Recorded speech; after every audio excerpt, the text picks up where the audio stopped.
ก็นี่ขอเฮียนคณะประธานของประชุมที่เคารพนับถืออย่างสูงบรรดาทานสมาชิกสภาแห่งศาสตร์ที่เคารพนับถือข้าพเจ้าสมจิตทัพละกรสมาชิกสภาแห่งศาสตร์ประจำเขตเลือกตั้ง2แขวงพงศลีขออนุญาตมีคำเห็นแลกเปลี่ยนต่อร่างรัฐธรรมนูญฉบับปรับปรุงโดยพื้นฐานข้าพเจ้าเห็นดีเป็นเอกภาพในการต่อห่างรัฐธรรมนูญที่ได้อากาศเกี่ยมมานี้แล้วก็เอกภาพสูงแต่ทั้งอย่างไรก็ตามข้าพเจ้าขออนุญาตแลกเปลี่ยนบางจุดดังนี้ที่หนึ่งข้าพเจ้าขออนุญาตแลกเปลี่ยนอยู่ในมาตรา87ข้อที่8นี้และมันของสภาประชาชนแขวงนี้โดยพื้นฐานสมาชิกสภาแห่งศาสตร์แต่หลายฐานก็ได้มีคำเห็นไปแล้วในกองประชุมยกสูงแต่ข้าพเจ้ามาเบิ่งอยู่ในนี้ก็ยังหลายอันที่จะต้องได้มีคำเห็นแลกเปลี่ยนจุดที่1แล้วมันข้อที่8นี้การพิจารณารับห้องโครงประกอบโครงจักรของคณะกรรมการปกครองและนครหลวงแขวงการแต่งตั้งและการยกย้ายนี้ข้าพเจ้าเสนอให้เพิ่มว่าพิจารณารับห้องเอาการเสนอเนาะโครงประกอบโครงจักรให้เพิ่มว่าการเสนอนี่จุดที่1จุดที่2ต่อมาตรา88ข้อที่9จุดในนี้ข้อที่9พนสรุปสิทธิและหน้าที่ขององค์การปกครองท้องถิ่นข้อที่9พนสรุปรายงานสภาพการจัดตั้งปฏิบัติเวียงงานหอบด้านของท้องถิ่นให้คันถึงทัดตนอย่างเป็นปกติข้าพเจ้ายักเพิ่มอยู่บนว่า ให้รายงานคันถึงทัดตนและสภาประชาชนแขวงเพราะว่าสภาประชาชนแขวงเขาจะบ่เป็นสายตั้งขององค์การปกครองฉะนั้นคันว่าคันถึงทัดตนหมายความว่าองค์การปกครองแขวงจะรายงานต่อแต่รัฐบาลเท่านั้นฉะนั้นอยากให้เพิ่มว่าสภาประชาชนแขวงและคันถึงทัดตนอันนี้ถือว่า จุดที่2จุดที่3ข้าพเจ้าอยากแลกเปลี่ยนต่อหมวดที่11หมวดที่11นี้เวียกงานนั่นถือว่ากวดการรัฐและการตรวจสอบแห่งรัฐข้าพเจ้าอยากเสนอแต่โดยพื้นฐานข้าพเจ้าเห็นดีอยากเสนอแลกเปลี่ยนอันนี้จุดนี้โดยอิงใส่หมวดอื่นแม่นพวกเราเอากงจักรขึ้นก่อนอยากเสนอว่าหมวดที่11คือว่าองค์การกวดการรัฐและองค์การตรวจสอบแห่งรัฐแล้วใส่ว่ามาตราที่130ใส่ว่าองค์การกวดการรัฐแม่นองค์การอะไรมาตรา103ครับมาตรา103ให้ใส่ว่าองค์การกวดการรัฐแม่นอะไร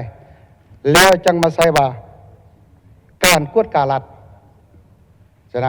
เพราะว่าหมวดอื่นนะพวกเขาเอากงจักรขึ้นก่อนองค์การปกครองแขวงองค์การปกครองท้องถิ่นบอกหรือว่าองค์การอัยการบอกหรือว่าองค์การหรือว่าศาลประชาชนหาองค์การขึ้นก่อนแต่จุดนี้พวกเขาเอาเวียกกันขึ้นก่อนซะนะอยากเสนอแลกเปลี่ยนไปเขาว่าองค์การกวดการรัฐและองค์การตรวจสอบแห่งรัฐจะขึ้นก่อนแล้วก็สำหรับเนื้อในแต่ละมาตรานะครับพระเจ้าเห็นดีแต่อยากให้เลี่ยงไปตามแบบนั้นเนาะฉะนั้นนะครับพระเจ้าขอมีคำเห็นแลกเปลี่ยนขอขอบใจท่านประธานขอขอบใจต่อไปขอเชิญท่านศาสตราจารย์ปริญญาเอกดร.ไม้ฟ้องไม้ทรายประกอบความเห็น8นาทีท่านแดงปทุมทองกาแก้มผู้ต่อไปเชิญขอบใจท่านประธานก่อนอื่นขอเรียนท่านประธานคณะประธานที่เคารพนับถืออย่างสูงเรียนบรรดาท่านสมาชิกสภาแห่งชาติที่นับถือข้าพเจ้าไม้ฟองไม้ทรายสมาชิกสภาแห่งชาติจากเขต12แขวงคำมวลขออนุญาต ประกอบคำเห็นใส่รัฐธรรมนูญฉบับปรับปรุงปี2025ในบางมาตราคือดังต่อไปนี้มาตราที่7อยู่ในมาตราที่7นี้เนาะ เขียนไว้ว่าแนวลาวสร้างชาติสหพันธ์นักรบเก่าลาวสหพันธ์กรรมบาลลาวสหพันธ์แม่หญิงลาวคณะชาวนมประชาชนปฏิวัติลาวและบรรดาองค์การจัดตั้งสังคมเป็นบอนศึกษาอบรมอยู่บอนเขียนคำว่าเป็นบอนศึกษาอบรมนี้ข้าพเจ้าอยากเสนอพิจารณาให้เปลี่ยนเป็นว่าเป็นองค์การจัดตั้งที่ให้การศึกษาอบรมและก็ต่อไปเนาะและอยู่ในมาตราเดียวกันนี้อยู่วรรคสุดท้ายเนาะเขียนไว้ว่ามีสิทธิ์หน้าที่ติดตามกวดกาการเคลื่อนไหวของสภาแห่งชาติสภาประชาชนท้องถิ่นและสมาชิกของสภาดังกล่าวโดยผ่านคำเสนอของประชาชนอยู่ในจุดนี้ข้าพเจ้าอยากเสนอว่าตืมใส่นอกจากว่าโดยผ่านคำเสนออยากเพิ่มตืมใส่ว่าและการส่องแสงที่สมเหตุสมผลของประชาชนเพราะว่าบางครั้งคราวประชาชนอาจจะบ่ได้เสนอแต่ว่าอาจจะมีการส่องแสงเนาะที่ว่าสมเหตุสมผลเอาก็ควรพิจารณาเนาะอันนั้นเป็นจุดที่1จุดที่2แม่นอยู่ในมาตราที่14มาตรานี้เนาะเขียนไว้จนฮอดบ่ประกอบส่วนเข้าในบ่แม่นอยู่ในแถวที่2เนาะการบริการการนำใช้วิทยาศาสตร์เทคโนโลยีนวัตกรรมและก็ต่อไปก่อนคำว่าการนำใช้วิทยาศาสตร์เทคโนโลยีนี้ข้าพเจ้าเสนอพิจารณาตืมคำว่าพัฒนาเพราะว่าเฮาจะบ่จำเป็นต้องนำใช้อย่างเดียวเนาะเฮาควรจะมีการพัฒนาฉะนั้นเสนอตืมว่าการพัฒนาและนำใช้เนาะอันนั้นแม่นจุดที่2ที่ข้าพเจ้าอยากเสนอแม่นคือแนวนั้นจุดที่3แม่นอยู่ในมาตราที่36พลเมืองลาวโดยบ่จำกัดหรือว่าบ่จำแนกเพศหญิงเพศชายฐานะสังคมและต่อไปอยู่จุดนี้บ่จำแนกเพศหญิงเพศชายเนาะตัวนี้ครับเจ้าเสนอเขียนรวมเลยว่าบ่จำแนกเพศสิได้บ่เนาะก็เข้าใจอยู่ดอกว่าตอนนี้เนาะรัฐธรรมนูญหรือว่ากฎหมายของพวกเฮาก็ครับยอมรับแต่2เพศแต่ว่าในอนาคตคันสมมุติว่าเฮาเปิดกว้างไว้ว่าโดยบ่จำแนกเพศเนาะอาจจะเป็นการดีกว่าบ่เนาะอันนั้นเป็นจุดที่3จุดที่4แม่นอยู่ในมาตราที่40เนาะมาตราที่40นี้อยู่วรรคที่2เขียนไว้ว่าผู้ที่ออกแรงงานมีสิทธิ์ได้รับการพักผ่อนการปิ้นปัวเวลาเจ็บเป็นแล้วก็ต่อไปอยู่ในที่นี้โดยเฉพาะแม่นมีสิทธิ์ในการปิ้นปัวเวลาเจ็บเป็นนี่ครับเจ้าอยากเสนอให้พิจารณาเขียนบ่เฉพาะแต่ผู้ออกแรงงานอาจจะเป็นพลเมืองที่อาศัยอยู่ในสปป.ลาวทุกคนก็แม่นมีสิทธิ์ได้รับการปิดปัวในเวลาเจ็บเป็นเช่นเดียวกันเนาะฉะนั้นข้าพเจ้าอยากเสนอให้พิจารณาอยู่จุดนี้ตืมอีกจุดที่4ข้อที่4แม่นว่ามันมีบางมาตราเนาะที่ข้าพเจ้าคิดว่าเฮาสามารถโฮมเข้าเป็นมาตราเดียวได้เนาะตัวอย่างเช่นอยู่ในนี้เนาะอาจจะโฮมอยู่ในมาตราที่38 39 41แล้วก็มาตราอื่นๆที่เห็นว่ามีความเหมาะสมเนาะเพื่อเฮ็ดให้มันกระทัดรัดสั้นเข้ากว่าเก่าเนาะอันนี้ก็อยากเสนอให้พิจารณาคือแนวนั้นและอยู่จุดสุดท้ายแม่นอยู่หน้าที่23มาตราที่103เนาะมาตราที่103มาตรานี้เขียนไว้ว่าการกวดการรัฐแม่นการเคลื่อนไหวขององค์การกวดการรัฐในการกวดการจัดตั้งปฏิบัตินโยบายกฎหมายภาระบทบาทสิทธิหน้าที่ความรับผิดชอบของการจัดตั้งและพนักงานพร้อมทั้งเสนอวิธีการต่อไปอยู่ในนี้มีคำว่าการจัดตั้งและพนักงานข้าพเจ้าอยากเสนอเพิ่มใส่ตืมว่าพนักงานรัฐกรทหารตำรวจพนักงานวิสาหกิจและก็ต่อไปให้มันสอดคล้องกับมาตราที่106ที่เพิ่นเขียนไว้ว่าพนักงานรัฐกรทหารตำรวจและก็ต่อไปเพราะว่าคันใส่แต่พนักงานเฉพาะอยู่บ่อนนี่ซื่อๆอาจจะบ่เพียงพอเนาะอันข้าพเจ้าขออนุญาตมีคำเห็นประกอบขึ้นแนวนั้นท่านประธานขอขอบใจหลายขอขอบใจต่อไปขอเชิญท่านแดงปทุมพรสมาชิกสภาเขต 18เนาะท่านนางวลีเวชสะพงศ์กาเกียมผู้ต่อไปเอาขอเชิญได้ประกอบขึ้น8นาที ขอเฮียนท่านประธานสภาคณะประธานที่เคารพเฮียนคณะกรรมการระดับศาสตร์ที่เคารพนับถือบรรดาท่านแขกที่มีเกียรติสมาชิกสภาแห่งชาติที่นับถืออย่างสูงกับเจ้าแดงปทุมทองสมาชิกสภาแห่งชาติประจำเขตเลือกตั้งที่8แขวงไชยสมบูรณ์ขออนุญาตประกอบความเห็นต่อร่างรัฐธรรมนูญแห่งสาธารณรัฐประชาธิปไตยส่วนลาวฉบับปรับปรุงปี 2025 ก่อนอื่นหมดข้าพเจ้าขอแสดงความเป็นเอกภาพเป็นอย่างสูงต่อการปรับปรุงของคณะกรรมการระดับชาติโดยเฉพาะแม่นทางด้านโครงสร้างมาตราเขาไม่แล้วก็บางเนื้อในปรับปรุงอยู่ใน59มาตราโดยพื้นฐานและข้าพเจ้าก็แสดงคำเคารพต่อคำคิดคำเห็นของสมาชิกที่ได้มีคำเห็นไปก่อนแล้วนั้นแต่เพื่อเฮ็ดให้ได้ตามจิตใจและเหตุผลความจำเป็นในการปรับปรุงรัฐธรรมนูญครั้งนี้โดยเฉพาะแม่นคือพวกเฮาได้รับทราบนำกันการปรับปรุงรัฐธรรมนูญครั้งนี้แม่นเพื่ออยากเฮ็ดให้ระบบอำนาจรัฐมีประสิทธิภาพสูงสร้างบาทเรียบใหม่ในการปกปักรักษาและสร้างสรรค์พัฒนาประเทศชาติและสั่นข้าพเจ้าอยากขอประกอบคำเห็นตามการเจาะจิ้มของประธานอันที่หนึ่งนี่มันข้าพเจ้าอยากมีคำเห็นอยู่ในคำนำนี้ในคำนำนี้ข้าพเจ้าในวรรคที่หนึ่งนี้ข้าพเจ้าเอกภาพโดยเฉพาะมันนับแต่การเขียนเริ่มต้นนับแต่เป็นเวลาหลายพันปีมาแล้วประชาชนลาวบรรดาเผ่าได้ดำรงคงตัวและขยายตัวอยู่บนดินแดนอันแสนหักแห่งนี้ข้าพเจ้าชมเชยหลายคณะอภิสอบระดับศาสตร์ที่ได้ใส่คำศัพท์ว่าดำรงคงตัวอันนี้มันกวมรวมหมดทั้งดำรงชีวิตทั้งได้เฮ็ดให้คงอยู่รักษาอยู่ให้มั่นคงอันนี้มันกวมรวมที่สุดข้าพเจ้าสนับสนุนแต่ว่าเพื่ออยากให้มันชัดเจนขึ้นคักขึ้นกว่านี้ข้าพเจ้ามาเห็นอยู่ในประโยคต่อลงมาเริ่มแต่กลางศตวรรษที่14เป็นต้นมาบรรพบุรุษของพวกเฮาโดยเฉพาะเจ้าผางุมได้พาประชาชนเฮาก่อตั้งและสร้าง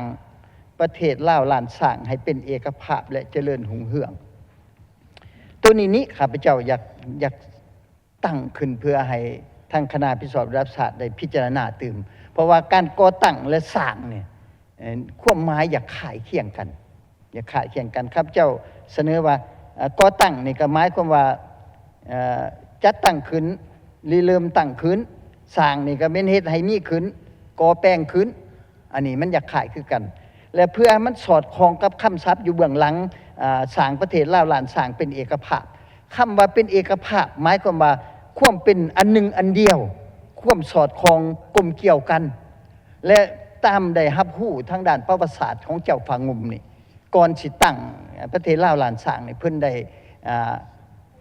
เต่าห่มเอากกเหล่าต่างๆหัวเมืองน้อยต่างๆเข้ากันจังซั่นครับเจ้าว่าเปลี่ยนแทนได้บ่เอา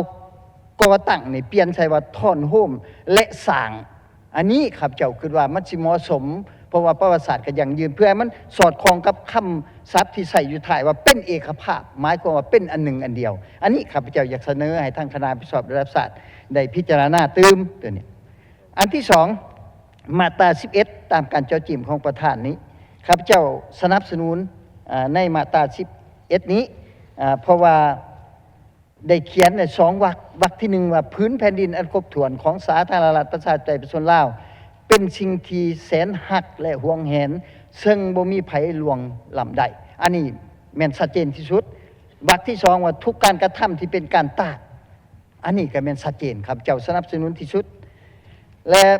อันที่3ที่ข้าพเจ้าอยากมีความเห็นจุดที่3นี้แม่นอยู่ในมาตรา77มาตรา77นี้ข้าพเจ้าได้เบิ่งอยู่ในวรรคที่2เขียนว่าสภาประชาชนท้องถิ่นสร้างตั้งขึ้นตามขันของการปกครองท้องถิ่น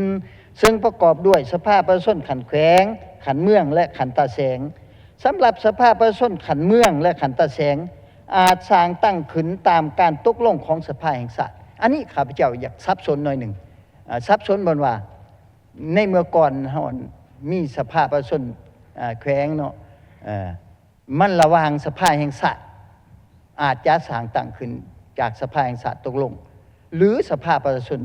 ท้องถิ่น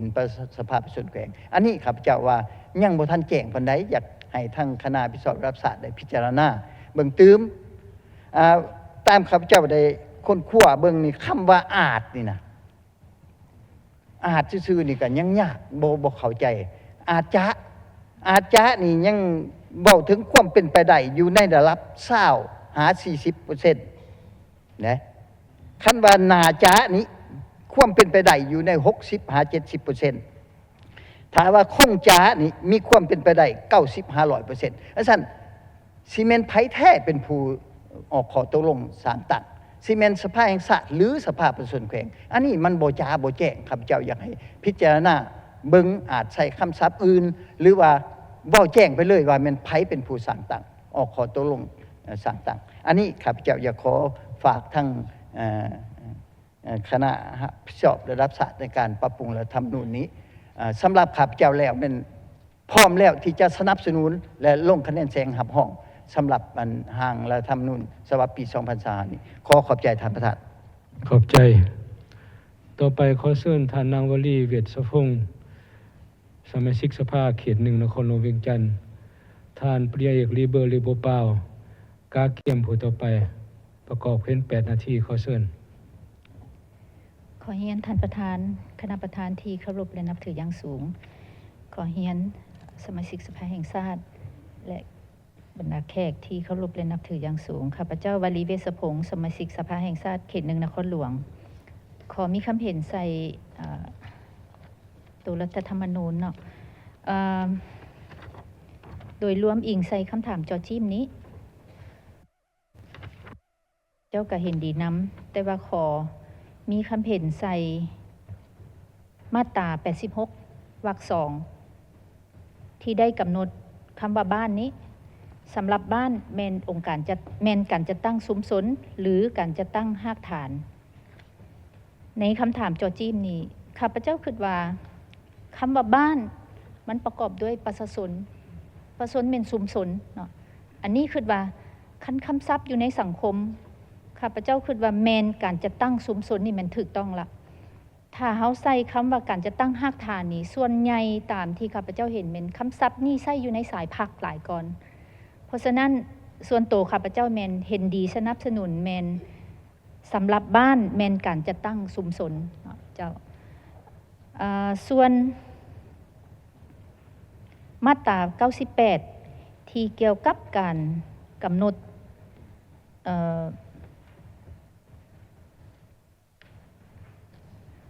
ที่เกี่ยวกับการกำหนดพระบทบาทของอัยการมาตรา102เนาะได้ตัดประโยคและคำสั่งขององค์การอัยการประชาชนสูงสุดออกซึ่งตัดประโยชน์ดังกล่าวออกก็เพื่อเป็นช่องว่างเพื่อบ่ให้เป็นช่องว่างในการจะตั้งปฏิบัติอันนี้แม่นข้าพเจ้าสนับสนุนให้ตัดออกเนาะ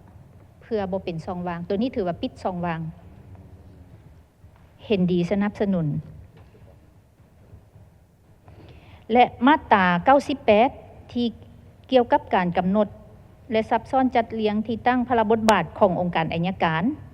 เป็นองค์การสั่งฟ้องผู้ถูกหาขึ้นศาลและติดตามกฎการเคารพและปฏิบัติกฎหมายในการดำเนิน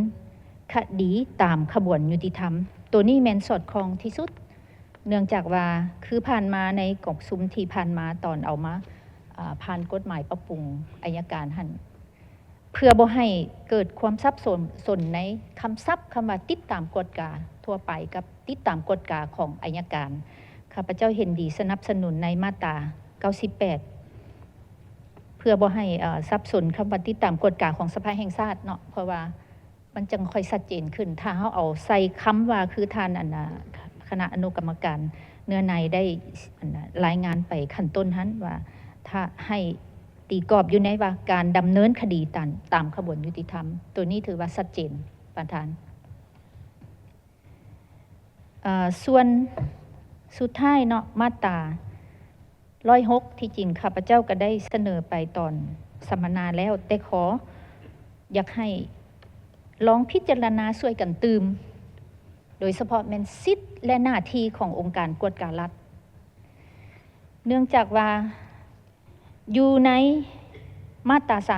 33ของกฎหมายว่าด้วยการต้านการสลัดบังหลวงก็ได้บอกแล้วเนาะว่าการปฏิบัติการตกลงขององค์การต้านสลัดบังหลวงจนฮอดในกรณีองค์การที่ได้รับคำเสนอจากองค์การต้านสลัดบังหลวงหากบ่ปฏิบัติตามการเสนอโดยบ่มีเหตุผลจะถือว่าเป็นการละเมิดกฎหมายตัวนี้ก็ถือว่าได้ค่อนข้างชัดเจนแล้วเนาะเนื่องจากว่าเสนอผลของการกฎการหาคันเทิงแล้วถ้าคันนั้นบ่ปฏิบัติถือว่าผิดกฎหมายฉะนั้นในรัฐธรรมนูญนี้ข้าพเจ้าอยากเสนอตัดออกคำว่าข้อ6เนาะเสนอมาตรการและวิธีการแก้ไขผลของการกฎการอันนี้เป็นสิทธิหน้าที่ข้าพเจ้าคิดว่าอยากให้ยุดอยู่นี้เพราะว่ามันไปขยายความอยู่กฎหมายของการต้านสลัดบังหลวงแล้วถ้าเฮายังเอาคำว่าให้การจะตั้งคันเทิงเพื่อพิจารณาข้อตกลงคิดว่ามันจะจำกัดสิทธิ์ขององค์การกวดการรัฐจนเกินไปถ้าเฮากำหนดแบบนี้มื้อหนึ่งถ้าสมมุติว่าอยากยกระดับสิทธิ์และหน้าที่ให้องค์การกวดการรัฐเข้มข้นขึ้นแล้วก็มีมาตรการแก้ไขปัญหาที่ตรงประเด็นหลายขึ้นอาจจะมีนิติกรรมรวมกฎหมายหรือปรับปรุงกฎหมายการสลัดต้านการสลัดบังหลวงข้าพเจ้าคิดว่าจะสอดคล้องกว่าถ้าเฮาเอามาใส่รัฐธรรมนูญมันเป็นการกำหนดคือว่าจำกัดสิทธิ์ขององค์การกวดการรัฐจนเกินไปเหตุผลย้อนอย่างย้อนว่าองค์การกวดการรัฐนี่ถือว่าเป็นองค์การที่สำคัญท่านประธานแล้วแม่นกรมการเมืองเป็นประธานอันนี้ถือว่าอันนี้แสดงให้ว่ารัฐพรรครัฐเฮาให้ความสำคัญหลายในการเวียกงานการต้านสลัดบังหลวงได้พยายามมาตลอดที่จะปรับปรุงให้มันดีขึ้นเพื่อเฮ็ดให้ประชาชนมีความไว้เนื้อเชื่อใจมีความศรัทธามีความมั่นใจแต่กลไกพวกเฮาถ้าว่าเฮากำหนดให้มันชัดเจนค่ะพระเจ้าคิดว่าปัญหาที่พวกเฮาสนทนาทุกมื้อนี้ที่หาทางลงบ่ได้หั่นนะคิดว่ามันจะถูกแก้ไขเจ้าขอขอบใจท่านประธานขอบใจ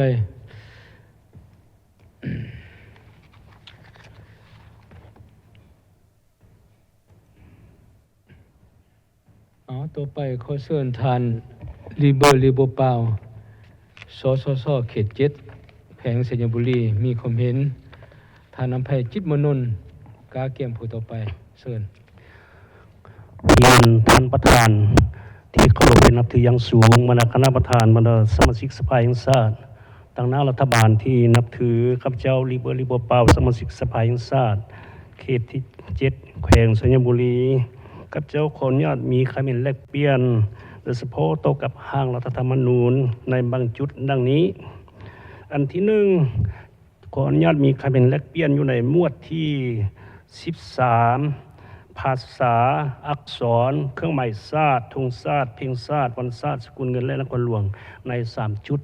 ในหมวดนี้หมวดที่1เกี่ยวกับเครื่องหมายชาติคำว่าเครื่องหมายชาติที่พวกเคยใช้มันกาชาติดังนั้นอยากเสนอคนแลกเปลี่ยนมาเป็นกาชาติได้บ่เพราะว่าคันเครื่องหมายชาตินี้ธงชาติก็เป็นเครื่องหมายชาติเครื่องนุ่งแม่ยิงก็เป็นเครื่องหมายชาติแคนเราก็เป็นเครื่องหมายชาติที่เห็นแล้วก็เป็นเครื่องหมายเลยแล้วเขาจะเสนอว่าเนื่องจากเหตุผลคือมันแม่นกา2มาเลยแม่นทรัพย์ที่ก็ใช้ก็กาชาติดังนั้นอยากเสนอพิจารณาคำว่าเครื่องหมายชาติเป็นกาชาติได้บ่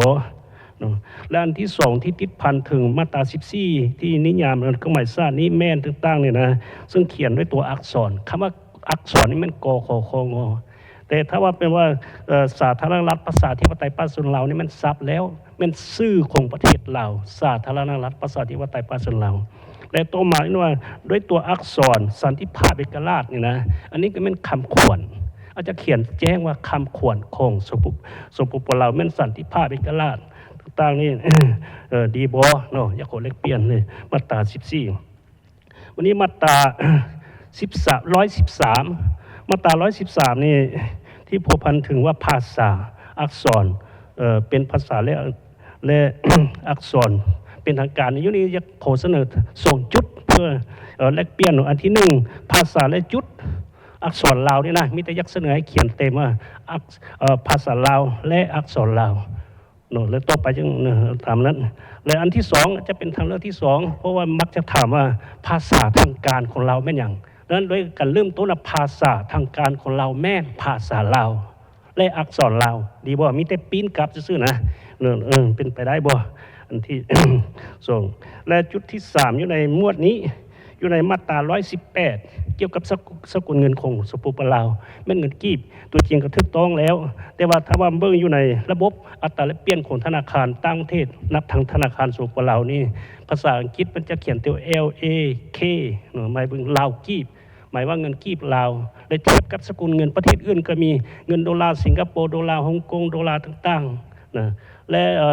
สกุลเงินของประเทศอื่นนี่เขาจะมักจะใส่ชื่อประเทศก่อนคือไทยบาทเวียดนามิสดงใช่นิสยวนตัวอย่างนั่นนะแล้วใส่ว่ากีบลาวดีบ่เนาะตามจริงกีบก็ได้หรอกแต่ว่าคันเขียนเต็มแท้จะกีบลาวดีบ่ จุดที่1จุดที่2นั้น โตกับหมวดที่ หมวดที่2ระบอบเศรษฐกิจสังคมที่จริงเนื้อในก็ทวนหมดแล้วเพียงแต่ว่าอ่านแล้วปรากฏว่ายังมีการสับสนว่า อยู่ในนี้โดยเฉพาะมาตรา21ได้เขียนแจ้งว่ารัฐให้ความสำคัญการพัฒนาเศรษฐกิจติดพันกับการพัฒนาเศรษฐกิจสังคมและสิ่งแวดล้อมเพียงแต่ว่าอยู่นี้อยากให้เป็นมาตราเปิดภายหลังมาตรา13แล้วพวกเขาจัดไปตามระบบคือ บอกเศรษฐกิจก่อนแล้วต้องมาสังคมต้องมาเลยสิ่งแวดล้อมนะให้เพียงแต่ให้เป็นระบบเพราะอยู่ในนี้นี่มี18มาตรานี่มาสิ้นสุดอยู่วัฒนธรรมสังคมและสิ่งแวดล้อมเศรษฐกิจเนี่ยก็เว้าซับไปซับมาอยู่หั่นนะเพียงแต่อยากเสนอให้เป็นระบบได้บ่ปัญหาที่3ต่อกับหมวดที่5สภาแห่งชาติอยู่ในมาตรา54นี่กำหนดสิทธิและหน้าที่ของสภาแห่งชาติซึ่งมี20สิทธิและหน้าที่ที่จริงเรื่องไหนก็ครบหมดแล้วครับเจ้าเพียงแต่ว่าแล้วจะจับระบบขึ้นบ่คืออยู่ในข้อสิทธิเสานี่นะมันว่าถึงการยกเลิกนิติกรรมที่ขัดกับรัฐธรรมนูญตัวนี้อาจจะติดพันกับนั้นภาระอุบัตินิติบัญญัติแล้วมาตราข้อ16เป็นติดตามกฎกาเพียงแต่อยากให้จัดไปตามระบบภาระอุบัติของสภาแห่งชาติว่าสิทธิและหน้าที่ตามด้านนิติบัญญัติปัญหาพื้นฐานของชาติและติดตามกฎกาจะเป็นระบบกลัวดีบ่จุดที่1จุดที่2มาอยู่ในมาตรา56ผูกพันถึง56-57ที่ได้กำหนดถึงคณะประจำสภาแห่งชาติอยู่ในนี้ยังมีคำเห็นแลกเปลี่ยนอยู่ในจุดที่ติดพันกับมาตราขออนุญาตมาตรา59ที่ได้กำหนดมีมติกรมสภาแห่งชาติแต่อยู่ในคณะประจำสภาแห่งชาตินี้บ่ได้กำหนดมตินะตัวจริงแล้วพวกแต่ละเดือนนะมีมติกรมคณะประจำสภาแห่งชาติดังนั้นอาจจะควรพิจารณาเพิ่มมติผลศักดิ์สิทธิ์ของมติกรมคณะประจำสภาแห่งชาติเพิ่มเติม ได้บ่และอันต้องมาอีกก็คือสิทธิและหน้าที่ของคณะประจำสภาแห่งชาติอยู่ในข้อ8สิทธิและหน้าที่นี้ว่าถึงฮับและพิจารณาฮับของการห้องขอความเป็นธรรมของพลเมืองมีเพียงแต่ว่ายักเสนอเพิ่มเติมว่าห้องฮับและพิจารณาการเสนอของรัฐบาลและองค์การรัฐตึ้มอีกได้บอกเพราะว่าในตัวจริงแล้วผ่านมานะคณะประจำสภาแห่งชาตินี้พิจารณาตลอดเลยการเสนอของรัฐบาลและองค์การรัฐแต่อยู่ในสิทธิหน้าที่ตัวนี้บ่มีเพียงแต่การเสนอของพลเมืองตัวนั้นครับเจ้าว่ารัฐบาลเสนอมันมีมาตลอดอาจจะคนกำหนดอยู่ในนี้ตื้มอีกได้บ่และอันที่3มาอยู่ในนี้ที่ผูกพันถึงสภาแห่งชาตินี่อยู่ในได้ว่าถึงสภาแห่งชาติคณะประจำสภาแห่งชาติและมาสภาแห่งชาติอีกนะมีแต่ยักจัดให้เป็นระบบตามลำดับสภาแห่งชาติคณะประจำสภาแห่งชาติและสมาชิกสภาแห่งชาติและอยู่ในนี้นี่เสนอเพิ่มเติมให้มีกำหนดเกี่ยวกับคณะสมาชิกสภาแห่งชาติประจำเขตเลือกตั้งเติมได้บ่อยู่ในกฎหมายว่าได้สภาแห่งชาติได้กำหนดแต่ว่ารัฐธรรมนูญนี้บ่ได้กำหนดเกี่ยวกับคณะสมาชิกสภาแห่งชาติประจำเขตเลือกตั้งยังไม่เห็นกำหนดและตัวสุดท้ายเกี่ยวกับสภาประชาชนท้องถิ่นอยู่ในหมวดที่8นี่มาตรา77นี่ว่าสภาท้องถิ่นแม่นหนึ่งในองค์การรัฐ อยู่ท้องถิ่นนะกับเจ้าจะเสนอว่าให้เขียนแจ้งว่าพัดโดยผันขยายอยู่ในมาตรา53 54จากสภาแห่งชาติแม่นองค์การนิติบัญญัติถ้าว่าพ่อกำหนดว่าแม่นหนึ่งในองค์การรัฐ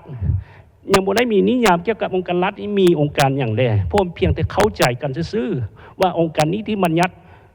บริหารในตุลาการนี้มันควรเข้าใจอะไรบ่ได้กำหนดอยู่ในรัฐธรรมนูญดังนั้นควรกำหนดมาตราหนึ่งว่าถึงองค์การรัฐมีองค์การอย่างใดตัวนี้อาจจะกำหนดเป็นมาตราหนึ่งอยู่ในระบอบการเมืองอยู่ในภาคที่หนึ่งบอกเพื่อให้รู้ว่าองค์การรัฐมีอย่างใดพวกเขาก็สิเข้าใจอยู่ดอกแต่ว่านักเรียนประชาชนทั่วไปนี่บ่ฮู้เลยว่าองค์การรัฐมีองค์การอย่างใดนะครับเจ้าเสนอว่าอาจจะควร กำหนดเป็นมาตราหนึ่งตึ้งมีบ่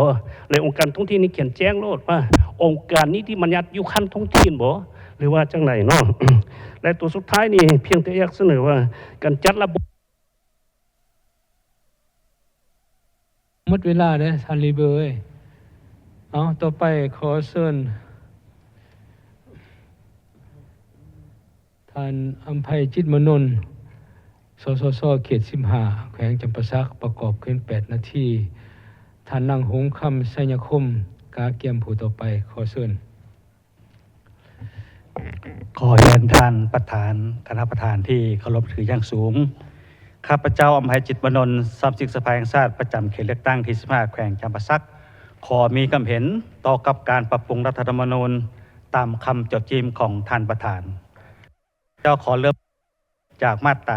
47โดยเฉพาะมันวรรคที่2และวรรคที่3ข้าพเจ้าส่วนตัวนี่สนับสนุนและสมเสยคณะกรรมการระดับชาติที่ได้ค้นคว้ากำหนดออกมาคือแนวนี้เนาะถือว่าเป็นการถูกต้องและเป็นการสัจธรรมเนาะซึ่งเป็นนโยบาย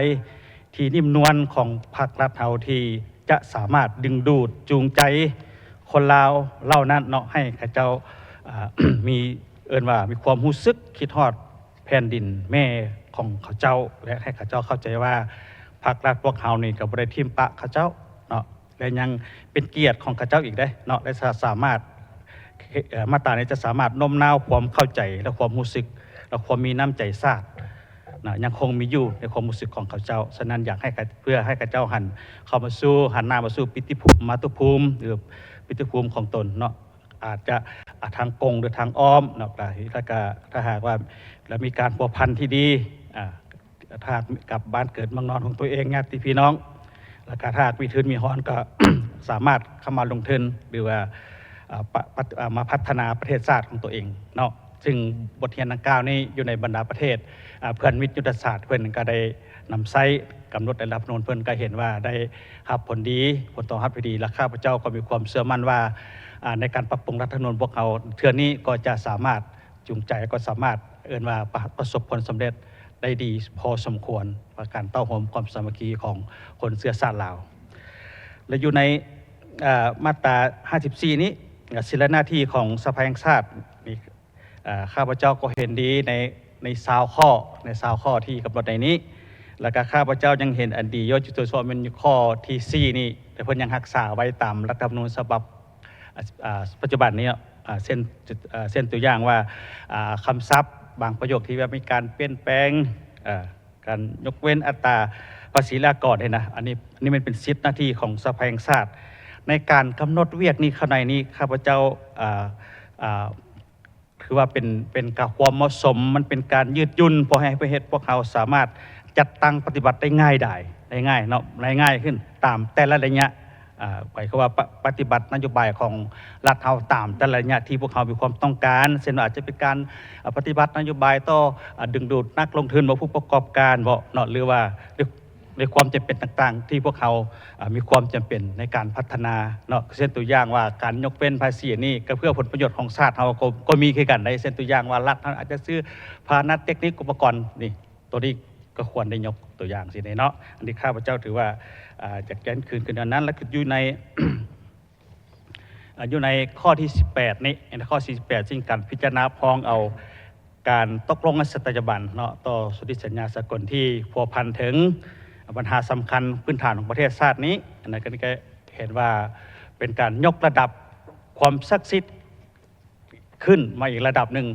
ถัดภายหลังที่คณะประจำไซมังซาดได้ตกลงให้สัจจบัตรแล้วต้องได้ผ่านการฮับฮ้องจากกองประชุมสภาแห่งชาติเพื่อยั่งยืนถึงความศักดิ์สิทธิ์ในฐานะที่พวกเขาก็เป็นหนึ่งในของสมาชิกขององค์การสหประชาชาติเนาะโดยเฉพาะมันสนธิสัญญาที่เป็นพหุภาคีที่เขาเป็นภาคีที่อะไรที่เป็นประโยชน์พวกเขาก็ต้องได้มีความสัมพันธ์เขาก็ต้องได้ให้สภาเป็นผู้ปกครองในนามที่ตัวแทนของประชาชนเนาะในนามเป็นยกระดับขึ้นมาว่าสันตัวใดที่มีผลประโยชน์เขาก็สามารถยกเลิกได้เนาะนั่นแหละและอยู่ในมาตราที่มาตรา80โดยเฉพาะข้อที่เพิ่มเข้าใหม่นี่นะรัฐธรรมนูญจะกำหนดเอาแต่หลักการเพราะหลักการมันนี้ครับเจ้าก็เห็นดีว่าการรัฐธรรมนูญมันเขียนเอาแต่หลักการอันนี้ใหญ่ของมันเนาะเพื่อเปิดทางให้ในการจัดตั้งปฏิบัติให้มันง่ายขึ้นคล่องตัวขึ้นเนาะเส้นการจัดตั้งปฏิบัติละเอียดนั้นมันจะไปกำหนดอยู่ในกฎหมายเฉพาะของมันเนาะแต่ในแต่ละเวียกดังนั้นเช่นว่าการขบวนการเสนอบอกบุคลากรแต่ละขั้นแนวใดท่านมันไปเขียนอยู่ในกฎหมายที่เกี่ยวข้องของมันจะเป็นการคล่องตัวขึ้นเติมเฉพาะในรัฐธรรมนูญกำหนดหลักการง่ายคันว่าเขียนในนี้มันจะเป็นการมุ่นย่อยจนเกินไปท่านว่าทานและอยู่ในมาตราโดยเฉพาะอยู่ในหมวดที่6หมวดที่11เนาะในนี้พวกเขาก็ข้าพเจ้าก็เห็นดีแล้วเนาะว่าเขาการหมวดนี้มันพวกเขาถึงเวียกผมว่าได้ว่าถึงองค์การว่าถึงเวียกกวดกาเวียกกวดสอบเวียกกวดการและกวดสอบโดยเฉพาะอยู่ในมาตรา103 106นี้เนาะซึ่งเป็นเนื้อในที่เพิ่มเข้าใหม่เป็นการเพิ่มเข้าเพื่อเป็นครบกับระบบเป็นครบสุดของระบบการกวดการกวดสอบและกวดการเพราะผ่านมานี่ในรัฐธรรมนูญฉบับดังกล่าวนี้บ่ได้กำหนดองค์การกวดกาเข้าอยู่ในรัฐธรรมนูญฉบับปัจจุบันนี้สถานการณ์ปรับปรุงเท่านี้พวกเขาได้เอาเวียกงานกวดการเข้ามาในรัฐธรรมนูญข้าพเจ้าคิดว่าเป็นการเหมาะสมเพราะมันเข้าถึกตามระบบของพวกเขาเนาะพอธรรมดาแล้วตามกฎหมายแล้วองค์การกวดสอบกวดการและมีข้อมูลแล้วเพิ่นจะส่งให้องค์การกวดการลาดอีกกวดการละเอียดตื้มถ้ามีความชัดเจนเพิ่นก็สามารถสรุปส่งให้อัยการเพื่อสั่งฟ้องขึ้นศาลได้เนาะแล้วอีกเหตุผลหนึ่งเป็นองค์การกวดการนี้ว่าเพิ่นโดยสประธานเพิ่นก็ควบเป็นหัวหน้าองค์การว่าสกัดกั้นต้านการสลาดบังหลวงฉะนั้นแล้วเพื่อเป็นการยกฐานะบทบาทขององค์การดังกล่าวแล้วก็เพื่อเป็นการให้การปฏิบัติหน้าที่ขององค์การกวดการรัฐนี้ถูกต้องตามรัฐธรรมนูญที่ในหน้าที่เป็นกฎหมายพื้นฐานของประเทศและเป็นนิติกรรมสูงสุดนี่ก็สมควรต้องได้กำหนดเอาเวียกงานการกวดการนี้เข้ามาในรัฐธรรมนูญฉบับนี้และข้าพเจ้าคิดว่ามันจะมีผลความศักดิ์สิทธิ์ในการปฏิบัติหน้าที่ขององค์การกวดการนี้ขึ้นเติมอีกท่านประธานข้าพเจ้าแสดงความสนับสนุนและหมายความว่าเห็นดีเอาเวียกงานการกวดการนี้เข้ามาร่วมกับในรัฐธรรมนูญฉบับนี้ท่านประธานขอบใจหลายๆขอบใจต่อไปขอเชิญท่านนางหงคำสัญญคมสมาชิกสภาแห่งชาติเขตเลือกตั้งที่13แขวงสนเขตท่านนางทุมลีวงศ์พระจันทร์กาเกียมผลต่อไปเชิญเรียนท่านประธานที่นับถืออย่างสูงบรรดาท่านคณะประธานบรรดาท่านสมาชิกสภาแห่งชาติบรรดาท่านคณะรัฐบาลบรรดาท่านที่มีเกียรติข้าพเจ้าหงคำสัญญคมสมาชิกสภาแห่งชาติประจำเขตเลือกตั้งที่13แขวงสวรรณเขต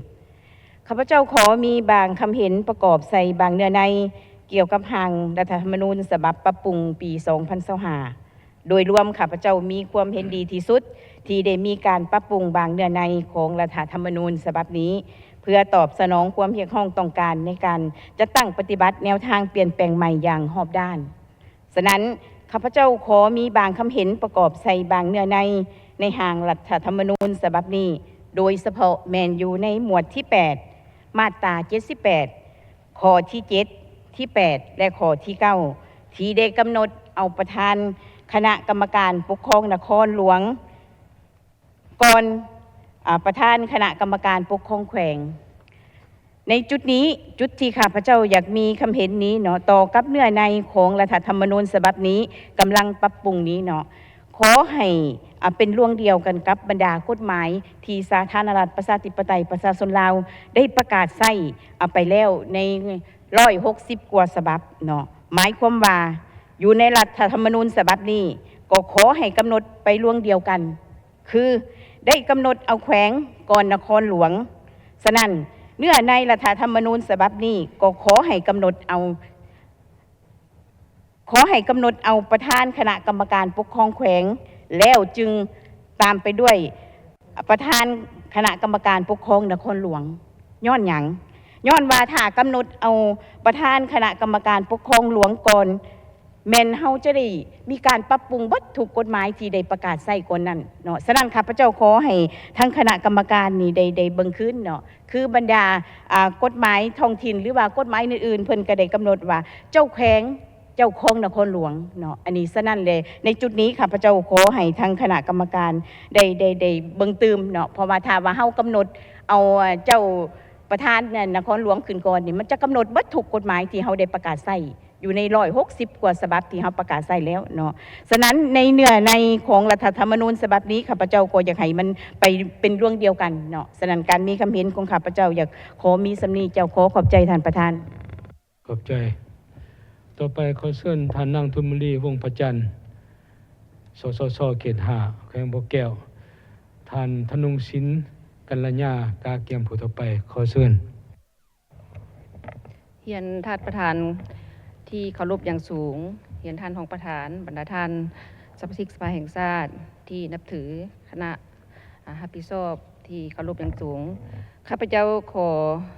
อนุญาตเนาะมีคำเห็นเนาะก่อนอื่นขอแสดงความเคารพและเห็นดีเป็นเอกภาพต่อบทเสนอการปรับปรุงรัฐธรรมนูญปี 2025 ของคณะกรรมการระดับปี 2015 ของคณะกรรมการระดับชาติต่อกองประชุมครั้งนี้ซึ่งนำเสนอโดยท่านศาสตราจารย์ปริญญาเอกเจริญเยียเปาเฮอร์และขอแสดงความเคารพต่อคำคิดเห็นของประธานสมาชิกสภาแห่งชาติที่ได้ประกอบคำเห็นมาแล้วข้าพเจ้าขออนุญาตขอแลกเปลี่ยนคำเห็นต่อคำถามเจาะจิ้มของท่านประธานกองประชุมในมาตรา 57 มาตรา 80 มาตรา 91 มาตรา 98 102 และขอเสนอเพิ่ม1 มาตราใหม่เนาะใส่เนื้อในของมาตรา 108 ตามการเสนอขององค์การตรวจสอบแห่งรัฐละเอียดดังนี้มาตรา 57 ข้อ 4 เนาะแต่งตั้งยกย้ายหรือปลดตำแหน่งหัวหน้าคณะศาลประชาชนสูงสุดประธานศาลภาคและผู้พิพากษาของศาลประชาชนแม่นเห็นดีเนาะสนับสนุนตามการปรับปรุงเพื่อให้มันสอดคล้องกับการจัดตั้งปฏิบัติตัวจริงและสอดคล้องกับกฎหมายที่เกี่ยวข้องก็คือการติดตามกฎการซึ่งกันและกันข้อ 5 แต่งตั้งคณะกรรมการอัยการประชาชนสูงสุดโดยพื้นฐานการเป็นเห็นดีตามการปรับปรุงแต่ถ้าเทียบใจการปฏิบัติหน้าที่ของศาลประชาชนและองค์การอัยการประชาชนเห็นว่าทั้ง2องค์การก็ปฏิบัติหน้าที่คล้ายคือกันโดยเฉพาะแม่นการออกคำสั่งต่างๆขององค์การอัยการประชาชนก็แม่นการปฏิบัติพระบทบาทตุลาการและอิงตามการปรับปรุงพระบทบาทขององค์การอัยการประชาชนสูงสุดที่กำหนดไว้ในมาตรา 98 ของรัฐธรรมนูญฉบับปรับปรุงใหม่นี้องค์การอัยการประชาชนแม่นองค์การสั่งฟ้องผู้ถูกหาขึ้นศาลและติดตามกวดการเคารพและปฏิบัติกฎหมายในการดำเนินคดีตามกระบวนยุติธรรมหมายว่าบ่เฮ็ดหน้าที่ติดตามกวดการทั่วไปคือผ่านมาอีกดังนั้นเนาะอิงตามมาตรา 5 ของรัฐธรรมนูญฉบับนี้ได้กำหนดว่าสภาแห่งชาติสภาประชาชนขั้นท้องถิ่นและทุกองค์การของรัฐได้รับการจัดตั้งและเคลื่อนไหวตามหลักการรวมศูนย์ประชาธิปไตยก็คือปฏิบัติตามแนวทางของพรรคเกี่ยวกับงานติดตามกวดการให้มีการติดตามกวดการซึ่งกันและกันจึงขอเรียกเปลี่ยน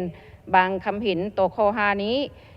ทัศนะส่วนตัวของข้าพเจ้าคิดว่าควรให้มันคล้ายคือกับข้อ 4 หมายว่าแต่งตั้งคณะกรรมการอัยการประชาชนสูงสุดหัวหน้าองค์การอัยการประชาชนภาคและพนักงานอัยการเพื่อยกสูงบทบาทขององค์การอัยการก็คือพนักงานอัยการประชาชนให้สูงขึ้นและเสนอปรับปรุง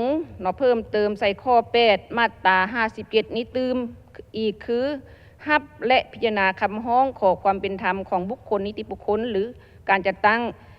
เปลี่ยนแทนคำศัพท์พลเมืองหมายว่าตัดคำศัพท์พลเมืองออกย้อนว่าปฏิบัติหน้าที่ของสภาแห่งชาติตลอดระยะที่ผ่านมาแม้นได้รับและพิจารณาคำร้องของบุคคลนิติบุคคลหรือการจัดตั้งหากบ่ได้จำกัดแต่พลเมืองเท่านั้นและอีกเหตุผลหนึ่งก็เพื่อให้มันสอดคล้องกับกฎหมายบริษัทสภาแห่งชาติกฎหมายบริการติดตามกฎการของสภาแห่งชาติและกฎหมายบริการแก้ไขคำร้องทุกฉบับปรับปรุงปี 2022 หากมาตรา 57 เนาะได้รับการปรับปรุงก็มาตรา 80 ตามคำถามเจาะจิ้มก็ควรได้รับการปรับปรุงโดยเฉพาะเป็นข้อ 4 และข้อ 6 ให้ไปลวงเดียวกันมาตรา 91 แม่นเห็นดีตามการปรับปรุงศาลประชาชนสูงสุดเป็นองค์การพิพากษาสูงสุดของสปป.ลาวศาลประชาชนสูงสุดกวดกาสั่งรวมการตัดสินคดีของศาลประชาชนและคุ้มครองคำตัดสินของศาลที่ใช้ได้อย่างเด็ดขาดเห็นว่าเหมาะสมกับพระบทบาทและความรับผิดชอบการเมืองของศาลประชาชนสูงสุดและจะบ่ไปทับซ้อนกับบทบาทในการคุ้มครองการจะตั้งปฏิบัติคำตัดสินของศาลของกระทรวงยุติธรรมมาตรา 92 ก็เห็นดีเนาะสนับสนุนเนาะการปรับปรุงเห็นว่าสอดคล้องตามกฎหมายที่เกี่ยวข้องและการจัดตั้งปฏิบัติตัวจริงแล้วมาตรา 98 ก็มันเห็นดีเนาะการปรับปรุงพระบทบาทขององค์การอัยการต่อมาตรา 108 เนาะตามการเสนอขององค์การตรวจสอบเนาะต่อข้าพเจ้าในตอนเช้านี้เพิ่นขอเสนอให้มีการปรับปรุงให้คล้ายคือกับการเขียนอยู่ในเวียกงานของศาลของอัยการก็คือของการกวดกาซึ่งเนื้อในของมาตรา 108 9 นี้ขอปรับปรุงเป็นเนื้อในใหม่และเลื่อนมาตรา 108 9 เป็น 109 ดังนี้องค์การกวดสอบแห่งรัฐปฏิบัติพระบทบาทกวดสอบและยั่งยืนความถูกต้องเสนอมาตรการสุกยุและติดตามการแก้ไขผลของการกวดสอบระบบการจัดตั้งขององค์การกวดสอบแห่งรัฐได้กำหนดไว้ในกฎหมายขอขอบใจท่านประธานขอบใจต่อไปขอเชิญทานธนุงศิลป์กัลยาสสส.เขตเลือกตั้งที่12แขวงคำม่วนทานปริยเอกห้องศาสตราจารย์เวียงวิไลเทียงจันทาเทียงจันไส้กาเกียมโผต่อไปเฮียนทานประธานเฮียนคณะประธานคณะรัฐบาลที่นับถืออย่างสูงสมาชิกสภาแห่งชาติทุกท่านเนาะแล้วก็ลื่นข้าพเจ้าเนาะธนงศิลป์กัลยาสมาชิกสภาแห่งชาติเขต12แขวงคำม่วนเนาะขอสมเสยเนาะคณะปรับปรุงรัฐธรรมนูญสุดนี้เนาะที่ว่าได้ทุ่มเทแล้วก็ได้มีการว่าออกโครงหางปรับปรุงอย่างหลวงหลายแล้วก็เป็นมีประสิทธิผลเนาะใดก็ตามเนาะอีกตามหน้าที่ก็ขอประกอบส่วนเนาะในบางจุดเนาะต่อกับรัฐธรรมนูญฉบับปรับปรุงฉบับนี้เนาะข้าพเจ้ามีได้2ข้อเนาะสำหรับความเห็นเนาะแลกเปลี่ยนเนาะเป็นต้นแม่นมาตรา13เนาะที่เว้าถึงเศรษฐกิจแห่งชาติเนาะและในยุคของการผันเปลี่ยนที่ไว้เนาะเรื่องของนวัตกรรมเนาะเรื่องของเทคโนโลยีวิทยาการต่างๆนี้เนาะแล้วเขาก็ได้เว้าถึงว่าการพัฒนาสังคมเศรษฐกิจในลักษณะของตามทิศสีเขียวเนาะหรือว่า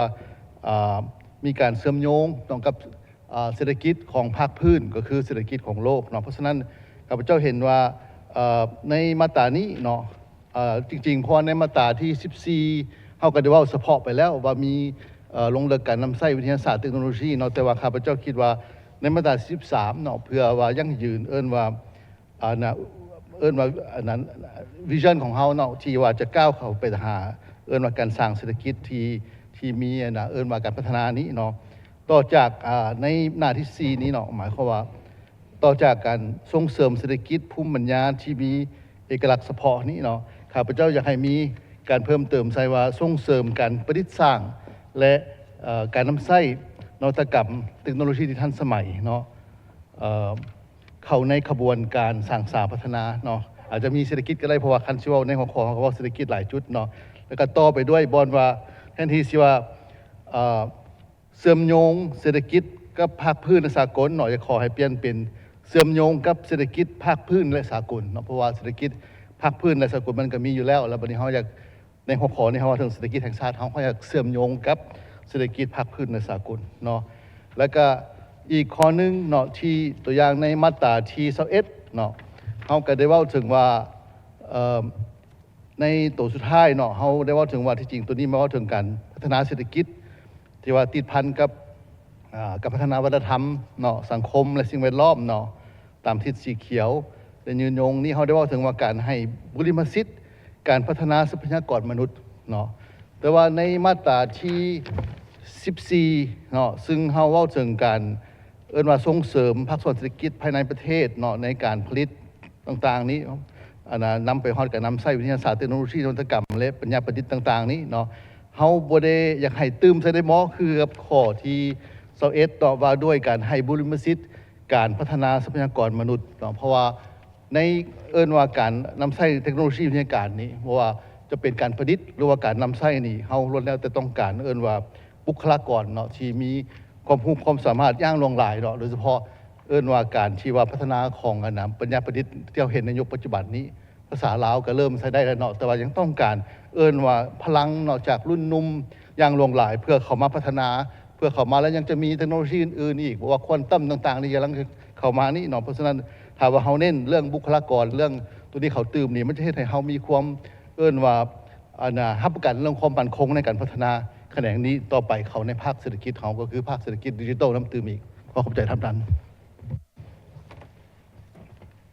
ขอบใจต่อไปขอเชิญท่าน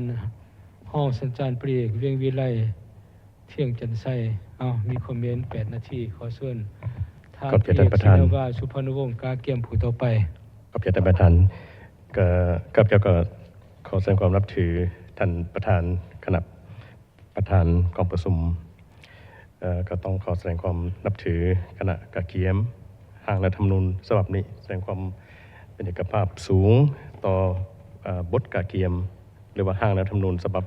ปี2025นี้แล้วก็ต้องขอแสดงความนับถือบรรดาท่านผู้แทนที่มีหน้าเข้าร่วมกองประชุมในมื้อนี้ก็เห็นว่าก็ขออนุญาตครับเจ้าเวียงวิไลเที่ยงจันทร์ไส้สมาชิกสภาแห่งชาติประจำเขตเลือกตั้งที่1นครหลวงเวียงจันทร์ก่อนอื่นก็ต้องขอแสดงความเป็นเอกภาพกับบรรดาท่านผู้แทนที่ได้มีความเห็นผ่านมานี้ก็ต้องขอแสดงความเคารพต่อคำคิดเห็นทั้งหมดที่บรรดาท่านได้แสดงความคิดเห็นต่อร่างรัฐธรรมนูญฉบับนี้รัฐธรรมนูญก็ถือว่าเป็นกฎหมายแม่กฎหมายพื้นฐานของประเทศก็มีแต่สภาแห่งชาติที่สามารถร่างรัฐธรรมนูญฉบับนี้ขึ้นมาสั่นข้าพเจ้าได้มาเบิ่งแล้วนี่ก็เห็นว่าเนื้อหาสาระส่วนใหญ่ๆก็เป็นขอแสดงความเป็นเอกภาพกับทางคณะกาเกียมก็เห็นว่าได้ผ่านหลายขั้นตอนผ่านกองประชุม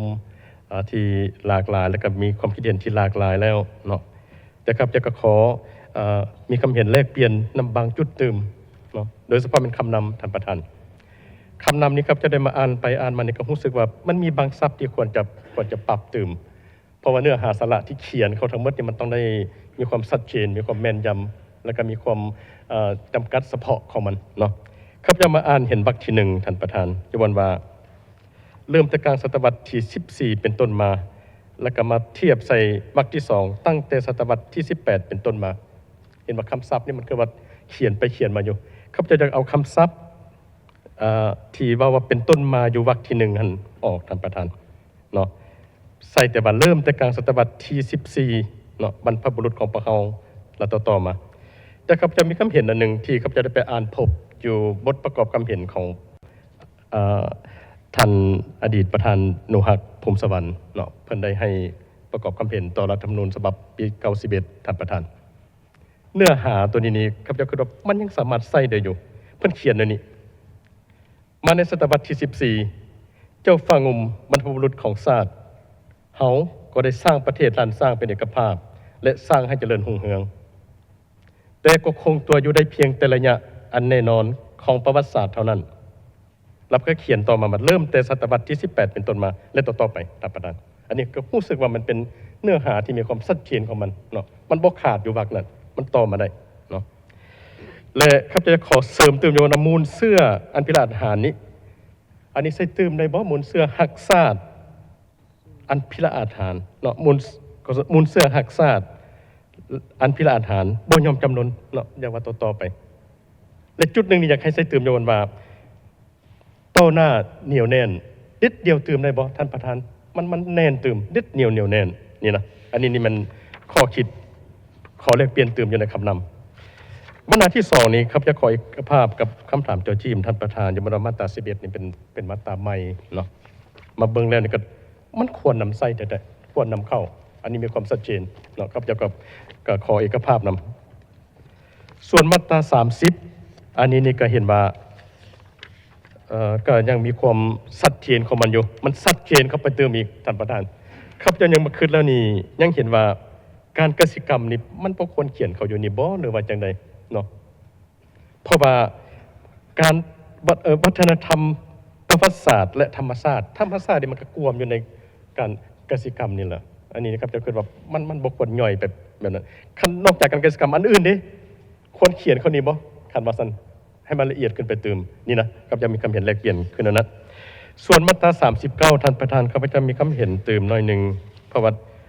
คิดว่าได้เปลี่ยนแล้วเนาะได้ปรับเติมแล้วแต่ครับจะมาอ่านมึงเติมนี่ก็รู้สึกว่ามันยังควรจะ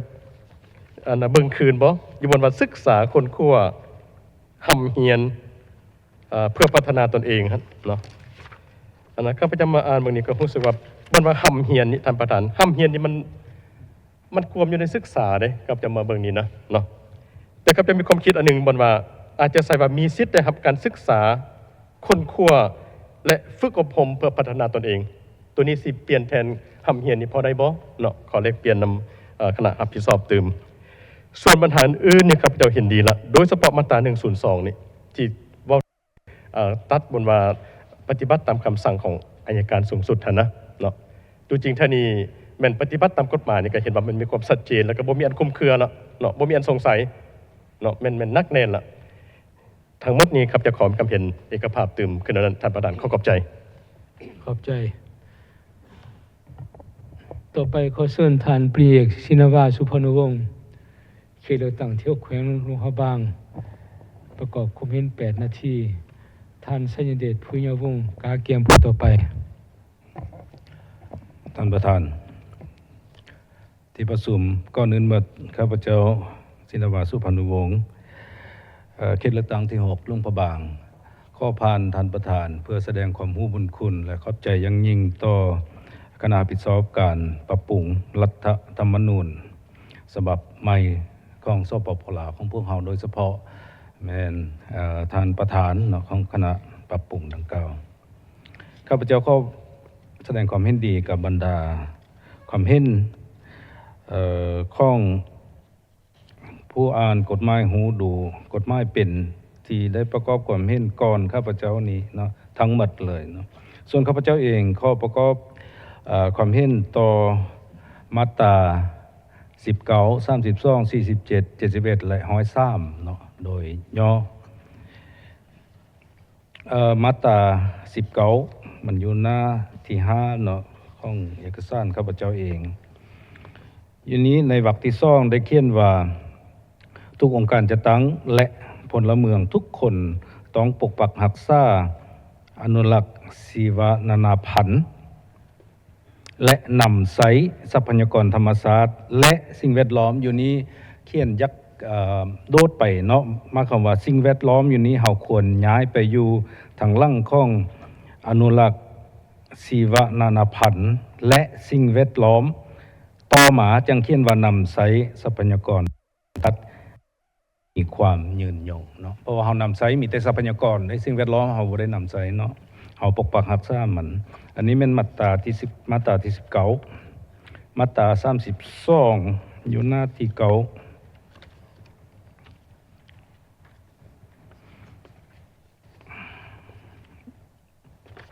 ที่8เนาะอยู่นี้มาตรา32อยู่นี้เขียนว่าการปกป้องการป้องกันชาติป้องกันความสงบแม่นภาระกิจทั่วปวงสนที่เฮาได้เขียนเนาะอันนี้เป็นศัพท์ใหม่แต่อยู่ลุ่มยังรักษาความศัพท์เก่าอยู่เฮาควรเอาออกเนาะเขียนต่อมันเป็นอันนี้เป็นพันธะและหน้าที่ของทุกการจัดตั้งและพลเมืองลาวทุกคนเฮาสิเอาได้แท้ภารกิจทั่วปวงชนหรือพลเมืองลาวทุกคนมันคือกันเนาะให้คณะพิจารณาเบิ่งเอาได้อันหนึ่งออกมาตราต่อไป47อยู่หน้า10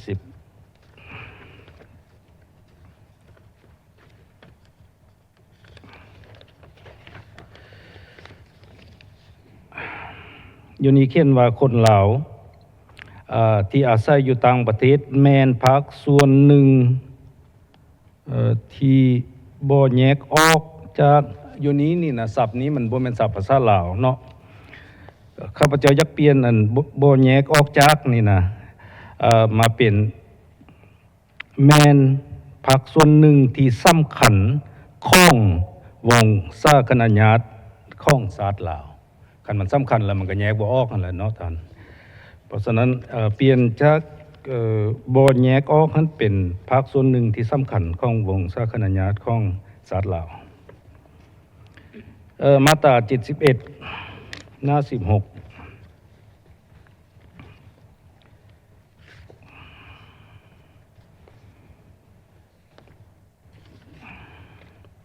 อยู่นี้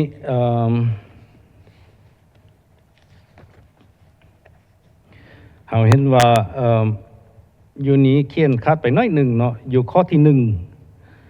พันขยายแนวทางของพรรคบ่มีแนวทางเนาะมีแต่แนวทางนโยบายของพรรคนะตื่มใส่นโยบาย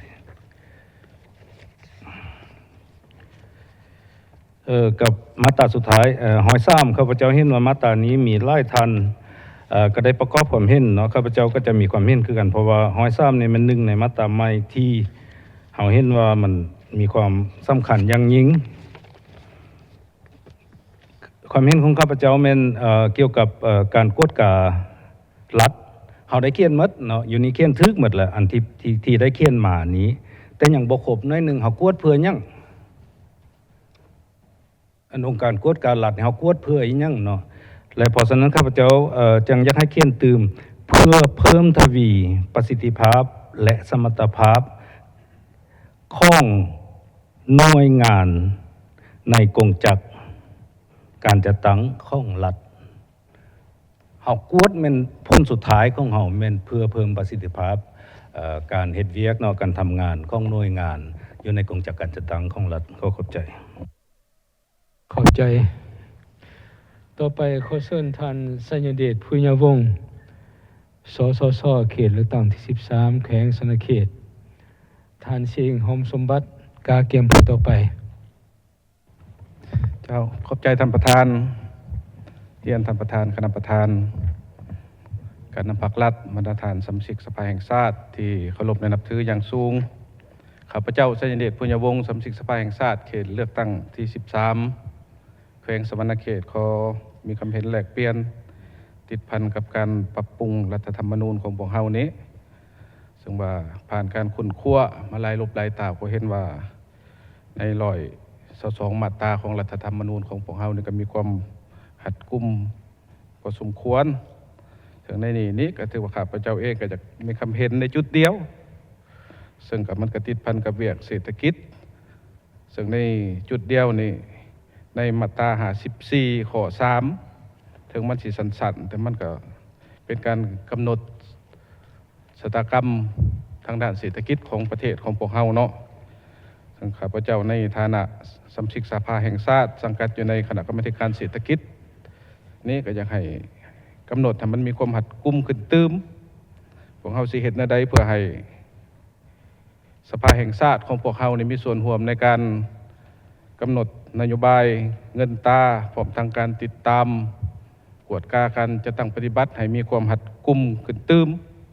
ในระยะ30 ปีผ่านมาเนี่ยพวกเฮานี่เป็นประเทศที่มีดอกเบี้ยสูงดอกเบี้ยธนาคาร10% ปัจจุบันก็13บวกค่าสิ้นเปลืองการแลนเอกสารหรืออีกซื้อแบบพื้นบ้านครับว่าค่านายหนา5%ก็รวมเป็น18%เทียบใส่ประเทศเพื่อนบ้านเขามีแต่ 3% ในระยะผ่านมาพวกเฮาก็มีแต่เว้าให้กันแล้วว่ากสิกรรมบ่เฮ็ดเวียกทั้งกสิกรรมกับว่าการค้าบ่ไปหาตลาดแต่ความเป็นจริงเนี่ยมันบ่ได้ขึ้นกับพวกนี้ดอก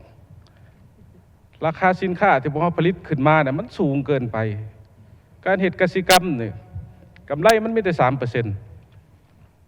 ดอกเบี้ยเอาไปกินเลย 18%อันนั้นมันบ่สามารถคงตัวอยู่ได้มันเห็นให้การผลิตเป็นสินค้าของพวกเฮาเนี่ยมันบ่มีความคืบหน้าหรือว่าหยุดชะงักเลยในหลาย10 ปีผ่านมาหันสั้นๆที่ว่าเฮาข้าพเจ้าเองอยากเสนอนี่บ่ในข้อ3นี่เพิ่นกำหนดว่าพิจารณาหับห้องเอานโยบายพื้นฐานด้านการเงินตราอัตราส่วนการขาดดุลงบประมาณอัตราส่วนหนี้สินของรัฐบาลอัตราส่วนหนี้สินสาธารณะนี่ข้าพเจ้าอยาก เสนอตัดออกบ่ตัวนี้คำว่าพื้นฐานเนี่ยนะอยากให้สภาแห่งชาติของพวกเฮาเนี่ยมีส่วนร่วมหลายขึ้นนะในการกำหนดนโยบายเงินตราของพวกเฮาเนี่ยปัจจุบันเนี่ยเรื่องการปลูกการฝังการดำเนินธุรกิจทางด้านกสิกรรมจึงเป็นท่าแห้งของสปป.ลาวของพวกเฮามันมีแต่หัวหน่วยของประชาชนมันยังปฐมประธานมันบ่สามารถแก้ไขความยุ่งยากทางด้านเศรษฐกิจได้ดังคำเว้าของประธานไกรสอนพรหมวิหารเพิ่นว่ากสิกรรมขนาดน้อยบ่สามารถแก้ไขความทุกข์ยากของประชาชนบรรดาเผ่านะคันรัฐบาลของพวกเฮาบ่สร้างสิ่งที่เอื้ออำนวยให้แก่การดำเนินธุรกิจทางด้านกสิกรรมนี่พวกเฮาก็บ่สามารถไปฮอดไสนะและการส่งเสริมของพวกเฮานี่ก็อยากให้ส่งเสริมในทั่วระบบเศรษฐกิจอยากให้ทุกคนที่มีเงินไขหันสามารถเข้าถึงดอกเบี้ยที่มันต่ำแล้วเขาจะได้ให้ดอกเบี้ยมันต่ำเขาก็ตัดฮอดค่าใช้จ่ายที่บ่จำเป็นค่าใช้จ่ายแบบลักษณะเกื้อกูลให้บริษัทใดหนึ่งนะของพวกนั้นมันเป็นการเพิ่มต้นทุนให้หมู่จ่ายเลยเพราะว่าดอกเบี้ยมันก็แม่นว่ามันก็แม่นเงินเฟ้อบวกค่าสิ้นเปลืองต่างๆเงินเฟ้อสูงค่าสิ้นเปลืองต่างๆสูงดอกเบี้ยพวกเขาก็สูงจังสั้นเนี่ยเนาะครับพระเจ้าก็ขอเสนอแต่เพียงจุดเดียวเนาะขอตัดคำว่าพื้นฐานออกเนาะเพื่อให้พวกเขามีส่วนร่วมน้ำลายขึ้นเนาะขอขอบใจท่านประธานขอบใจเอาต่อไปขอเชิญทานสีเฮงหอมสมบัติสสส.เขตตั้ง14แขวงสารวันประกอบความคิดความเห็นทานบุญธรรมพุทธวงศ์กาเกียมผู้ต่อไปขอขอบใจท่านประธานขอเฮียนท่านประธานคณะประธานบรรดาท่านสมาชิกสภาแห่งชาติสมาชิกรัฐบาลท่านคณะผู้สอบปรับปรุงรัฐธรรมนูญที่เคารพข้าพเจ้าสีเฮงหอมสมบัติสมาชิกสภาแห่งชาติประจำเขตเลือกตั้ง14ขอมีบางข้อคิดเห็นเพื่อเป็นการแลกเปลี่ยนในการปรับปรุงรัฐธรรมนูญฉบับนี้โดยพื้นฐานข้าพเจ้าขอแสดงความสมเสยต่อการห่างหากาเกียมของคณะกรรมการระดับชาติก็คือได้เป็นเอกภาพสูงต่อเนื้อในต่างๆที่ได้เสนอปรับปรุงและบ่ได้ปรับปรุงตามกองประชุมสัมมนาในวันผ่านมานั้นข้าพเจ้าขอมีความเห็นใน2มาตราท่านประธานมาตราที่1ก็คือมาตรา13อันนี้ในหมวดเศรษฐกิจนี่นะข้าพเจ้าเสนอว่าการสร้างตั้งเศรษฐกิจเอกราชเป็นเจ้าตนเองตามมติเลขที่04ของกรมการเมืองฉบับลงวันที่11เมษายน2024ข้าพเจ้าคิดว่าเป็นหมากหัวใจของการพัฒนาเศรษฐกิจของชาติเฮาเพราะฉะนั้นอยู่ในมาตรา13เพิ่นก็เขียนใส่น้อยเดียวทั้งที่มติของกรมการเมืองนี่ได้เว้าละเอียดพอสมควรจึงเสนอว่าการสร้างเศรษฐกิจอยู่ในหมวดนี้นี่นะเพิ่นได้เว้าในนี้เศรษฐกิจแห่งชาติของสาธารณรัฐประชาธิปไตยประชาชนลาวแม่นเศรษฐกิจตลาดตามทิศสังคมนิยมข้าพเจ้าขอซับคำนี้ใส่ว่าเศรษฐกิจแห่งชาติของสาธารณรัฐประชาธิปไตยประชาชนลาวสร้างตั้งขึ้นบนพื้นฐานการสร้างเศรษฐกิจเอกราชเป็นเจ้าตนเองโดยการส่งเสริมเศรษฐกิจตลาดตามทิศสังคมนิยมขอให้สลับไปน้อยหนึ่งได้บ่เหตุผลก็คือดังได้เสนอว่ามติของกรมการเมืองศูนย์กลางพรรคได้เว้าละเอียดเกี่ยวกับเรื่องนี้และเป็นจิตใจ4นำเป็นแนวคิด4นำเพิ่นได้เว้าอยู่ในข้อ2หน้า2ข้อ1จำ1เว้าแจ้งแนวคิด4นำของพรรคนี่ต้องสร้างเศรษฐกิจเอกราชต้องสร้างความเป็นเอกภาพเกี่ยวกับปัญหานี้เพราะเฮ็ดมานี่หลายขอโทษนำเฮาเริ่มปฏิบัติเศรษฐกิจตลาดตามทิศสังคมนิยมมานี่โดนแต่ว่าบ่ทันได้เอาแนวคิด4นำของพรรคอันนี้เขาจึงเสนอว่าคันเฮาไปเขียนไว้น้อยนึงเพียงแต่บรรทัดเดียวอยู่ในรัฐธรรมนูญนี่คิดว่ามันบ่ทันได้นักแน่อะไรขอให้ใส่แท้ๆจะขอให้เป็นหมากหัวใจของการพัฒนาเศรษฐกิจต่อไปนี่ถ้าเฮาบ่เป็นเอกราชบ่เป็นเจ้าตนเองทุกเรื่องที่เพื่อนสๆเว้ามาน่ะมันจะบ่ได้ยกสูงพอเท่าใดเพราะฉะนั้นจึงเสนอว่าขอให้คณะจัดทำค้นคว้าซับเอาบรรดาเนื้อในเรานี่เขาเท่าที่จะเอาเข้าได้อันนั้นจุดที่1ข้าพเจ้าขอมีคำเห็นอยู่ในมาตรา13 ซึ่งก็มีหลายมาตราที่เว้าถึงเศรษฐกิจแต่ก็ขอให้เน้นหนักเสียตื่มอีกจุดที่2ท่านประธานมาตรา54อันนี้ก็สำคัญหลายข้อ12ข้อ13อยู่ในมาตรา54นี่ซึ่งคณะกรรมการระดับชาติได้เสนอปรับปรุงกงจักรสภาแห่งชาติและกงจักรของรัฐบาลท่านประธานภายหลังมีมติเลขที่05แล้วก็173ของพรรคข้าพเจ้าเข้าใจว่าสภาแห่งชาติจากพรรคแล้วคือสิแม่นสภาแห่งชาติเป็นผู้พันขยายนั่นแหละควรจะมีนิติกรรมตั้งแต่หัวที่ซึ่งมาฮอดปัจจุบันนี่บรรดากองประชุมใหญ่ขององค์คณะพรรคเมืองหมดเดือนที่3นี่จะแล้วหมดจะกล่าวเข้าสู่กองประชุมใหญ่ขององค์คณะพรรคแขวงอยู่ในบทแนะนำเลขที่173ก็คือ05ได้เว้าแจ้งสายเลขานี่จะเป็นประธานสภาแต่พวกเฮาก็ยังงมเข็มบ่เห็นอยู่นี่ว่าผู้ที่มาเป็น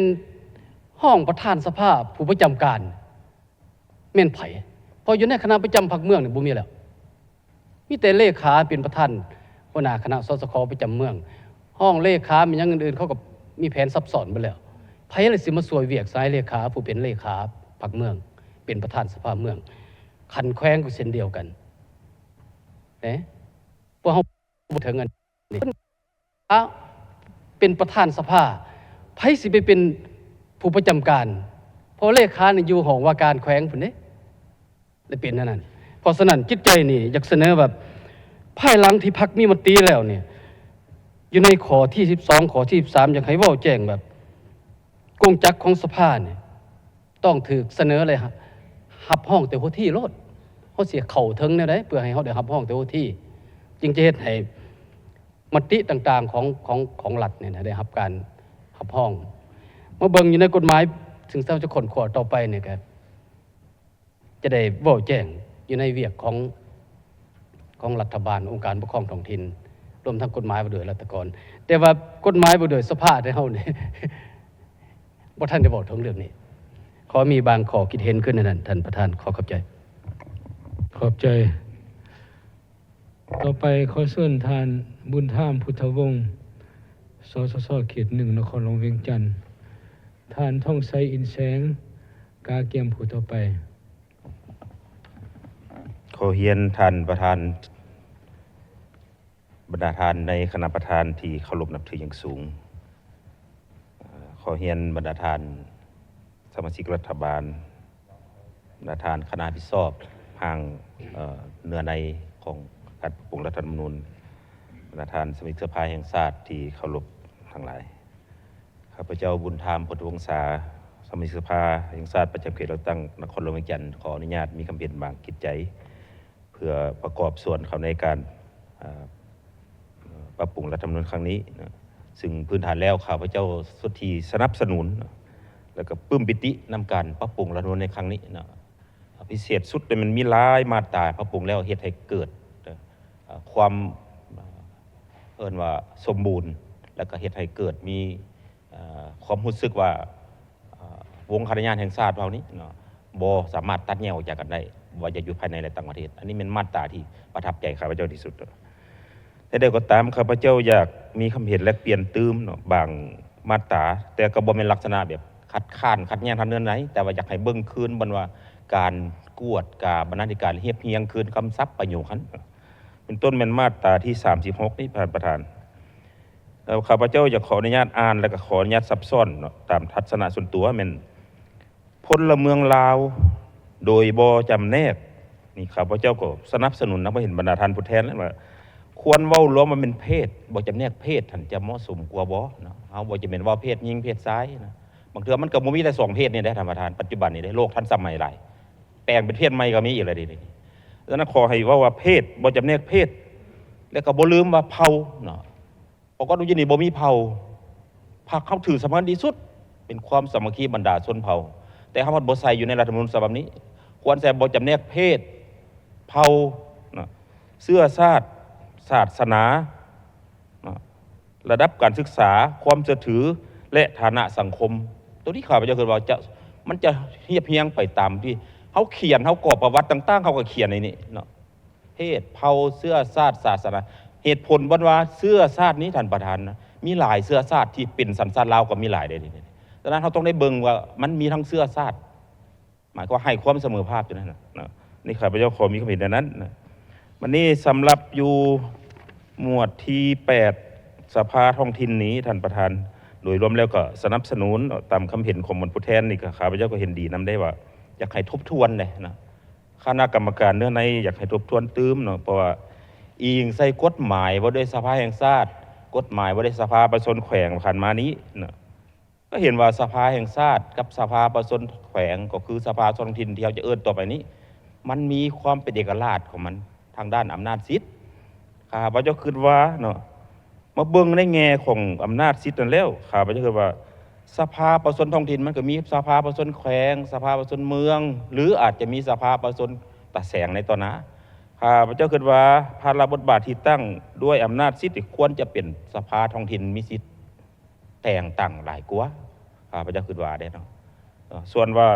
อยู่ในนี้ก็ขอเข้ารบน้ำคณะกรรมการนั้นแต่ว่าขอพิจารณาคืนเป็นไม่ได้ใส่สภาประชาชนแขวงนี่มีสิทธิ์แต่งตั้งสร้างตั้งอาจจะใส่นั้นแต่ว่าบนพื้นฐานมันก็ผ่านการเห็นดีเห็นชอบจากสภาแห่งชาตินั่นแหละเนาะเพราะมันถึงมันว่าจะเป็นเอกราชทางนั้นกฎหมายแต่ว่ามันก็มีหลายอันที่ต้องได้เพิ่งพาแต่ต้นนานี่อยากให้มันเป็นเอกราชตืมทางด้านสิทธิอำนาจท่านข้าพเจ้าขอมีเห็นนั้นท่านประธานขอบใจขอบใจต่อไปขอเชิญท่านต้องใช้อินทิแสงสมาชิกสภาแห่งชาติคือตั้งที่3แขวงชนเขตประกอบเว้น8นาทีท่านเปรียกแพงศรีศิลาวีกาเกียมผู้ต่อไปขอเฮียนท่านประธานคณะประธานบรรดาท่านคณะพรรครัฐสมาชิกสภาแห่งชาติข้าพเจ้าทองไซอินทิแสงสมาชิกสภาเขต13สำนักเขตขออนุญาตมีคำเห็นต่อห่างรัฐธรรมนูญสำหรับปรับปรุงปี2025ก่อนอื่นก็ขอแสดงความสมเชยต่อคณะรับผิดชอบคณะกรรมการระดับชาติในการปรับปรุงห่างรัฐธรรมนูญฉบับนี้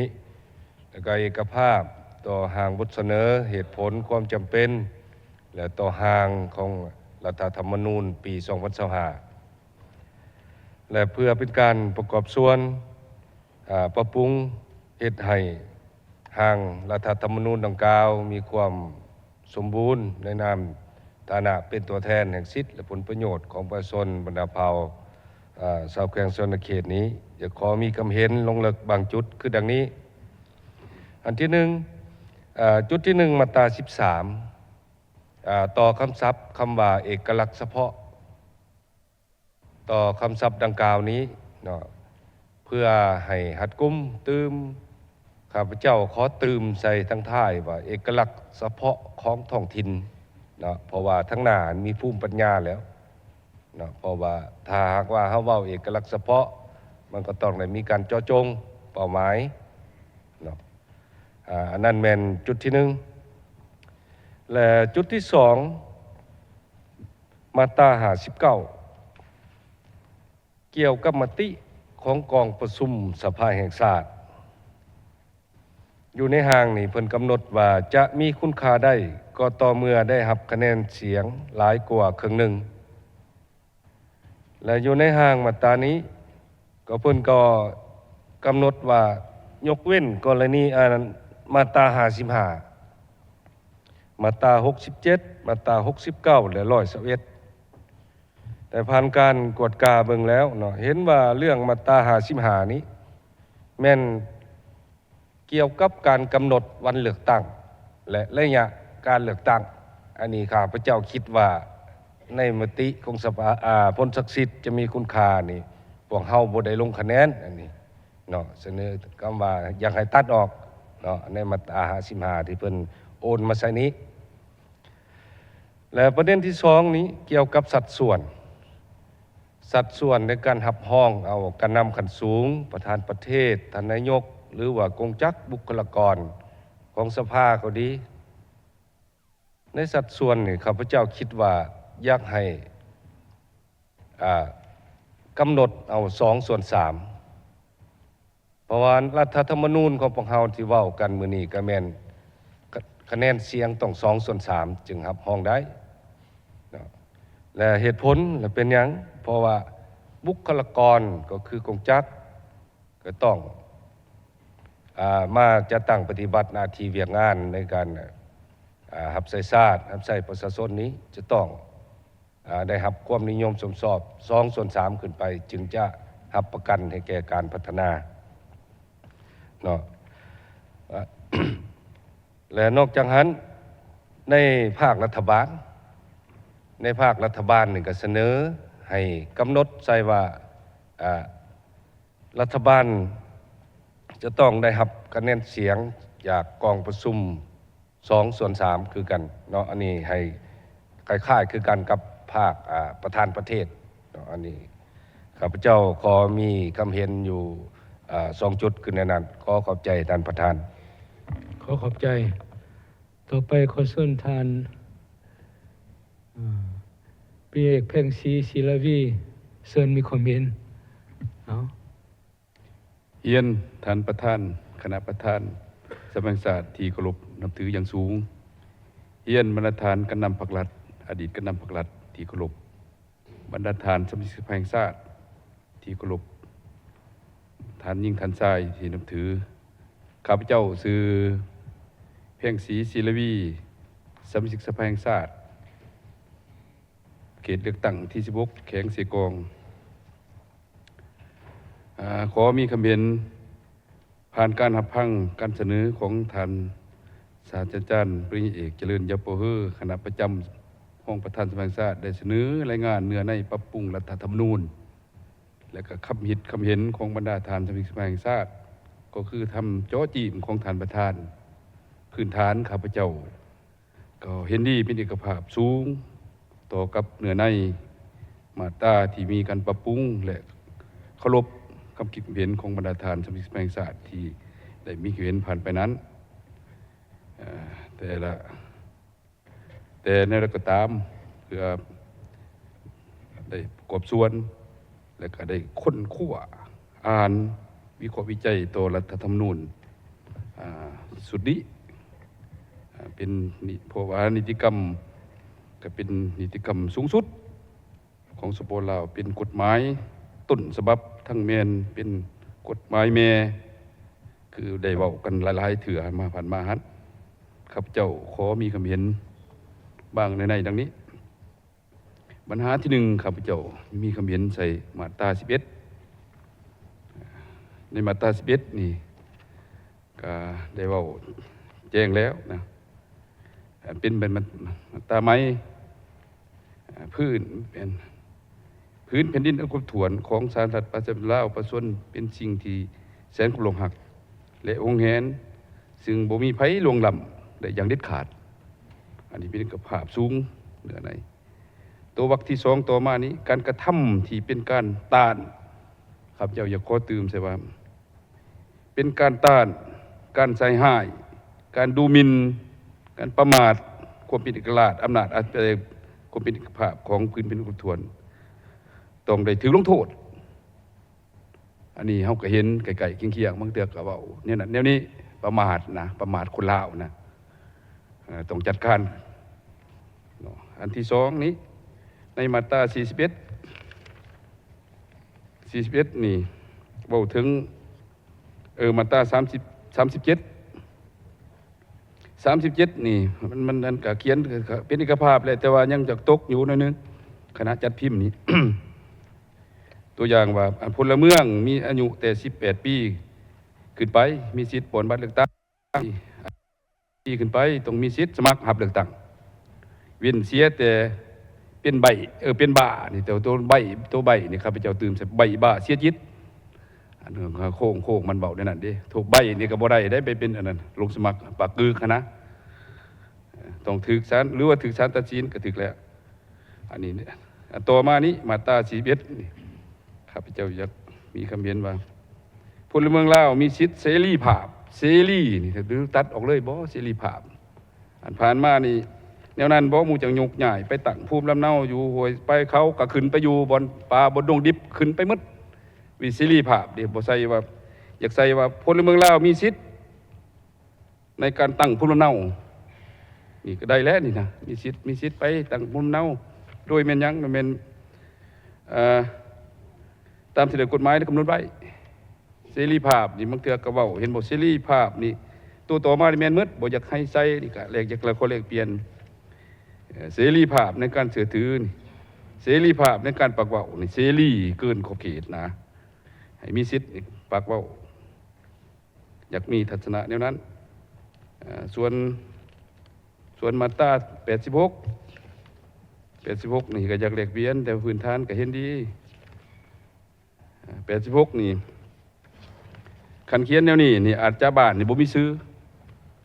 อันนี้แลกเปลี่ยนครับคณะอนุกองเลขาบ้านนี่สิบ่ต่อไปบ่มีบ้านเจ้าเกิดบ้านใดบ่คนบ่ได้เกิดบ้านอยู่ชุมชน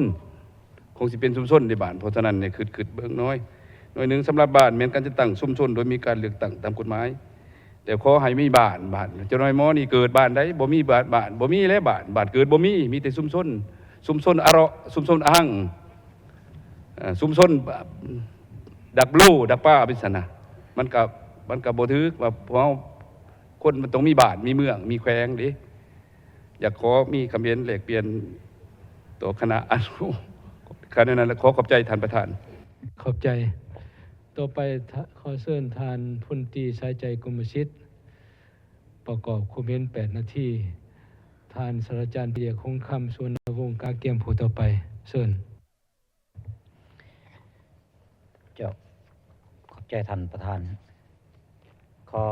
เห็นท่านประธานคณะประธานขอเห็นคณะรัฐบาลแต่ผู้แทนทั้งหมดข้าพเจ้าสายใจคมศิษย์สมาชิกสภาแห่งชาติประจำเขตเลือกตั้งที่5แขวงบ่อแก้วขออนุญาตมีบางคำเห็น เพิ่มเติมโดยรวมก็ขอแสดงความสมเสยและก็ขอแสดงความเด็กภาพต่อคณะที่ได้กาเกียมห่างรัฐธรรมนูญก็เห็นว่าได้ปรับปรุงไปหลายภาพแล้วก็หลายมาตราแต่ข้าพเจ้าขออนุญาตมาลงลึกอยู่ในหมวดที่3เกี่ยวกับของเขตป้องกันศาสตร์ป้องกันความสงบโดยเฉพาะมาตราที่32 33และ34ขออนุญาตอยู่ในมาตรา32เนาะจะขอเพิ่มเติมตื่มเนาะโดยเฉพาะอยู่ในคำว่าทัดคำว่าเสถียรภาพเนาะจะขอเพิ่มเขาเป็นความสงบเพิ่มเติมตื่มให้ครบโครงของว่าเสถียรภาพแม่นเสถียรภาพทางด้านการเมืองความสงบเหมือนความสงบของทั่วสังคมเนาะและความมั่นคงเนาะอันนั้นแม่นจุดหนึ่งเนาะจุดที่2อยู่ในมาตรา33 โทษ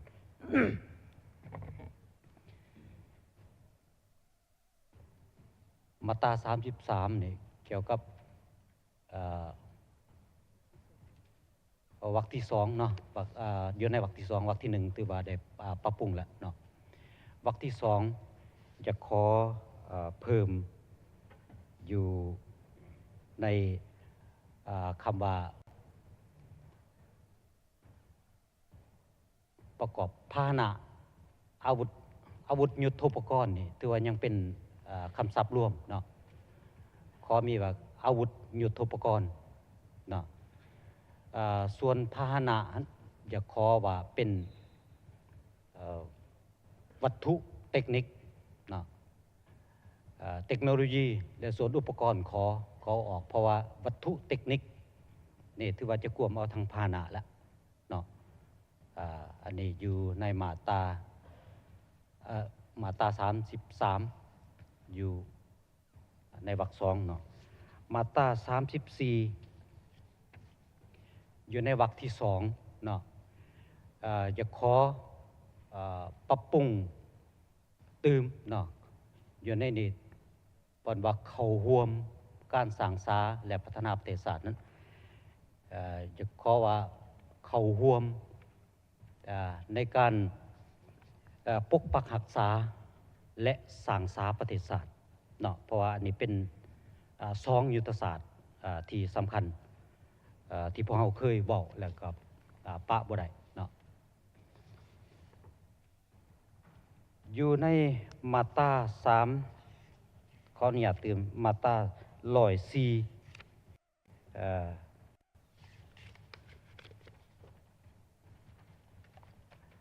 106เนาะที่ติดพันกับการกวดกาและตรวจสอบอยู่ในโดยเฉพาะอยู่มาตรา106ก็ยังมีข้อของใจอยู่ว่าการโดยเฉพาะข้อ2เนาะการกวดกาการนำเสนอสิทธิ์โดยเฉพาะของกฎกาพนักงานรัฐวิสาหกิจและบุคคลที่ละเมิดกฎหมายนี่อยากขอคำกระจ่างแจ้งว่าร่วมทั้งธุรกิจหรือว่าเอกชนหรือบ่เนาะเพราะว่าเฉพาะแต่พนักงานรัฐวิสาหกิจอันนี้ก็ยังบ่ทันหมดเนาะนักธุรกิจเนาะโดยเฉพาะเอกชนนี่ก็เป็นส่วนหนึ่งที่สำคัญที่ก่อให้เกิดการมีสินบนหรือว่าซอลาดบังหลวงให้พนักงานรัฐกรตัวนี้ดีถ้าว่าหักมีก่วมแล้วก็ดีถ้าบ่ก่วมเด้ออย่าคอยเบิ่งหรือว่าจะอยู่ในข้อที่5ดีหรือบ่เบิ่งแล้วถือว่ายังบ่ทันจะแจ้งความหมายเนี่ยอยากให้ก่วมนับทั้งบริษัทหรือว่าธุรกิจของภาคเอกชนพร้อมให้มีสิทธิ์ได้กวดสอบกวดกาได้และสุดท้ายเกี่ยวกับโครงหางหรือว่าโครงสร้างของรัฐธรรมนูญนี้ก็เคยได้มีคำเห็นแล้วว่าแต่ละมาตราพวกเฮาบ่มีหัวข้อแต่ว่ามีแต่เนื้อในก็โดยรวมก็เสรีภาพแต่ว่ามาเบิ่งแล้วหั่นเวลาอ่านไปล่ะมันจะบ่จื้อหมดเนื้อในเนาะถ้าว่าเอามีหัวข้อย่อใส่แต่ละมาตราน่าจะจื้อง่ายกว่าเนาะอันนี้ขอพิจารณาเบิ่งว่าจะสมควรหรือบ่สมควรเนาะขอบใจขอบใจต่อไปขอเชิญศาสตราจารย์ปริยาคงคำสุวรรณวงศ์ประกอบคุย8 นาทีท่านคำไตแก้วดวงดีกาเกียมผู้ต่อไปขอบใจท่านประธานก่อนอื่นขอเฮียนท่านประธานคณะประธานที่นับถืออย่างสูงขอเฮียนบรรดาท่านสมาชิกสภาที่นับถือขอเฮียนบรรดาท่านคณะรัฐบาลที่นับถือข้าพเจ้าหงคำสุวรรณวงศ์สมาชิกสภาแห่งชาติเขต10 แขวงเวียงจันทน์ขออนุญาตประกอบความเห็นที่พัวพันกับรัฐธรรมนูญฉบับที่พวกเขากำลังปรับปรุงนี้ข้าพเจ้าก่อนอื่นก็ขอเป็นเอกภาพกับบรรดาท่านสมาชิกสภาแห่งชาติที่ได้กล่าวมาก่อนข้าพเจ้านี้ข้าพเจ้ามี2มาตราที่จะขออนุญาตแลกเปลี่ยนมาตราที่1เนาะมาตราในบิดเป็นมาตราที่1ซึ่งเกี่ยวข้องกับการกำหนดนิยามของประเทศนี่ข้าพเจ้าคิดว่าถ้าเป็นไปได้ข้าพเจ้าอยากเสนอให้ตืมจากสาธารณรัฐประชาธิปไตยประชาชนลาวหรือประเทศลาวใส่ตืมเนาะเพราะว่าข้าพเจ้าคิดว่าสื่อทางการของประเทศเฮาก็เป็นสาธารณรัฐประชาธิปไตยประชาชนลาวแต่ว่าระยะที่ผ่านมาหลายๆท่านจะได้มีการเคลื่อนไหวอยู่ต่างประเทศแล้วก็ส่วนหลายเป็นพวกเฮาใช้สื่อติ่มของประเทศเฮาเนาะซึ่งว่าเป็นลาว PDR หรือต่างๆกันข้าพเจ้าคิดว่าอันนี้นี่จะเฮ็ดให้มีความสับสนเนาะในการเอื้นสื่อของประเทศเฮาดังนั้นข้าพเจ้าคิดว่าอาจจะเลือกใส่ประเทศลาวบ่หรือว่าเป็นลาวซื่อสินะครับเจ้าคือจะเป็นชื่อย่อแล้วก็มีความหมายที่คือกันกับลาว PDR เนาะครับเจ้าคิดว่าอันนี้นี่อยากเสนอแลกเปลี่ยนตืมว่านอกจากสาธารณรัฐประชาธิปไตยประชาชนลาวแล้วพวกเขาสามารถนำใช้ประเทศลาวนี้ได้บ่ในการเคลื่อนไหวกับต่างประเทศเนาะอันนี้เป็นปัญหาที่สำคัญท่านประธานปัญหาที่2เป็นมาตราที่47เนาะมาตราที่47นี้ครับเจ้าคิดว่าภาครัฐเฮาก็มีนโยบายเนาะครับเจ้าจะอ่านขึ้นน้อยนึงว่ารัฐสุขอยู่ส่งเสริมและ สร้างเงื่อนไขให้คนลาวที่อาศัยอยู่ต่างประเทศปกปักรักษาและสืบขยาย วัฒนธรรมอันดีงามของชาติลาวรักษาการพัวพันที่ดีกับครอบครัวญาติพี่น้องและบ้านเกิดเมืองนอนของตนข้าพเจ้าอยากให้เสนอเติมอีกคำเบาหนึ่งใส่เติมว่าและได้รับนโยบายที่เหมาะสมเนาะข้าพเจ้าคิดว่ามีความจำเป็นอย่างเพราะว่าสมมุติว่าครับเสริมต่างๆที่กล่าวมาเมื่อกี้นี่ก็โดยเฉพาะเป็นการทับนโยบายจากภาครัฐดีก็ควร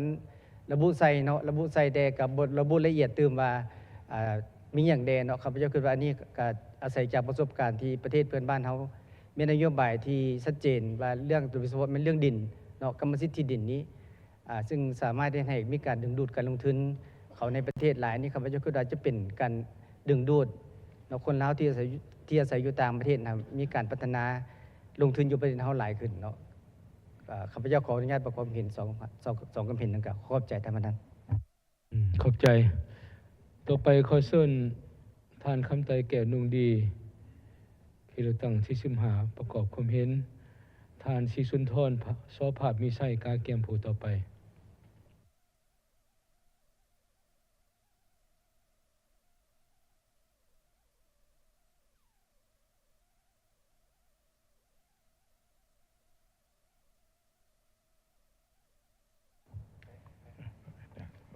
โอเคได้ขอบใจท่านประธานขอเฮียนท่านประธานคณะประธานที่เคารพอย่างสูงขอเฮียนกันนำภาครัฐเฮียนมาตรฐานสมาชิกสภาที่นับถืออย่างสูงข้าพเจ้าคำไตแก้วดวงดีสมาชิกสภาแห่งชาติเขตเลือกตั้งที่15แขวงจำปาสักข้าพเจ้าขอประกอบความเห็นใส่การสร้างรัฐธรรมนูญฉบับปี2025ข้าพเจ้าดีใจหลายแต่ก็ภูมิใจหลายที่ได้ประกอบส่วนในการประกอบความเห็นในชีวิตหนึ่งของข้าพเจ้าในการสร้างรัฐธรรมนูญฉบับนี้แต่ถึงอย่างไรก็ตามข้าพเจ้ายังมีบางตาได้ก็ตามคำถามโจจีบของท่านประธานถึงจะเป็นสิ่งน้อยๆสำหรับข้าพเจ้าแต่มันก็มีความหมายข้าพเจ้าขอประกอบความเห็นใส่มาตรา11ตามคำถามโจจีบของท่านประธานอยู่ในวรรคที่1ข้าพเจ้าขออ่านเนาะพื้นแผ่นดินอันครบถ้วนของสาธารณรัฐประชาธิปไตยประชาชนลาวเป็นสิ่งที่แสนเคารพหักและห่วงแหนซึ่งบ่มีไผล่วงล้ำได้อย่างเด็ดขาดเนาะอันนี้เห็นดีเนาะเดี๋ยวนี้วรรคสุดท้ายนี่ข้าพเจ้าอยากตื่มว่าอ่านอยู่ในวรรคสุดท้ายด้วนแต่ถือลงโทษอย่างเข้มงวดนี่นะข้าพเจ้าอยากตื่มใส่ว่าเข้มงวดมันยังบ่พออยากตื่มใส่ว่าเด็ดขาดอีกอยู่ในมาตรา11เดี๋ยวอยู่ในมาตรา47ที่ว่าทานสสเฮาก็ได้เว้าไปเลยเมื่อกี้นี้ข้าพเจ้าก็ขอเอกภาพแต่ข้าพเจ้าอยากตื่มใส่อยู่ในวรรคที่1เนาะดัดปกป้องสิทธิ์ได้ผลประโยชน์อันสอบธรรมจะตื่มใส่ว่าอันสอบธรรมอันถือกฎหมายเนาะของพลเมืองลาวที่อยู่ทั้งภายในและต่างประเทศเนาะจะมาลงใส่วรรคคนลาวที่อาศัยอยู่ต่างประเทศข้าพเจ้าจะเพิ่มใส่ว่าทั้งภายในและต่างประเทศเนาะอยู่ในมาตราตัวนี้เดี๋ยวอยู่ในมาตรา54มาตรา54นี่ข้าพเจ้าขอเพิ่มเติมอยู่ในวรรคที่2วรรคที่1กับวรรคที่2หั่นแหละเนาะดัดปกป้องสิทธิ์ได้ผลประโยชน์มาตรา54พิจารณาหาพ้องเอาวิสัยทัศน์แผนยุทธศาสตร์แผนพัฒนาเศรษฐกิจสังคมแผนเงินแผนงบประมาณแห่งรัฐแต่รัฐแก่แผนงบประมาณแห่งรัฐคำที่ว่าวิสัยทัศน์ในยุทธศาสตร์เห็นว่าถูกต้องแล้วเนาะเดี๋ยวอยู่กลับมาตรา12มาตราเก่าเนี่ยแต่ว่าข้าพเจ้าอยากเพิ่มเติมเนาะสาธารณรัฐประชาธิปไตยประชาชนลาวสนับสนุนการต่อสู้ของประชาชนในโลกเพื่อสันติภาพเอกราชแห่งชาติประชาธิปไตยความก้าวหน้า มั่นคงทางสังคมข้าพเจ้าจึงตื่มใส่คำว่ามั่นคงเนาะเดี๋ยวอยู่ในมาตรา103เนาะอยู่ในมาตรา103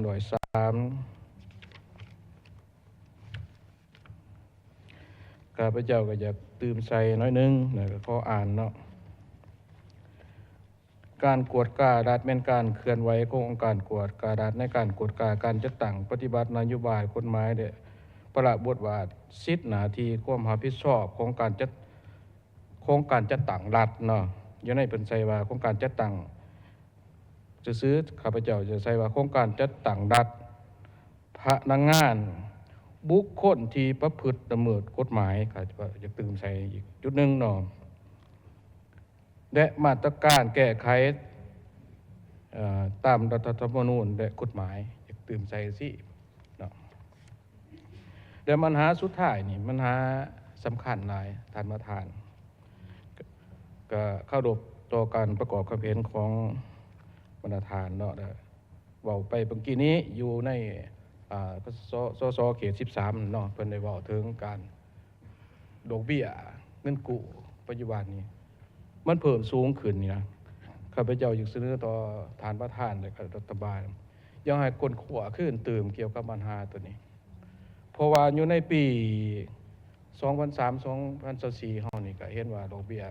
มันก็ปกติอยู่แล้วเนาะแต่ว่ามันในปี2025เห็นว่ามันเพิ่มกระโดดสูงขึ้นข้าพเจ้าก็ได้ติดตามเอาข้อมูลว่าเหตุผลหยังมันจึงเพิ่มสูงขึ้นเพิ่นว่าธนาคารแห่งชาติของเฮาเป็นผู้เพิ่มดอกเบี้ยเงินกู้โดยเฉพาะเฮาดึงดูดเงินกู้เงินเข้ามาฝากนะเงินฝากนะดอกเบี้ยเงินฝากมันสูงเพราะฉะนั้นธนาคารธุรกิจเขาก็เพิ่มดอกเบี้ยเงินฝากสูงแล้วดอกเบี้ยเงินกู้มันก็สูงเพิ่มไปตามกันเนาะมันกระโดดตายคันไม่เป็นแน่นอนธุรกิจขนาดน้อยขนาดกลางเฮานี่ไปยาก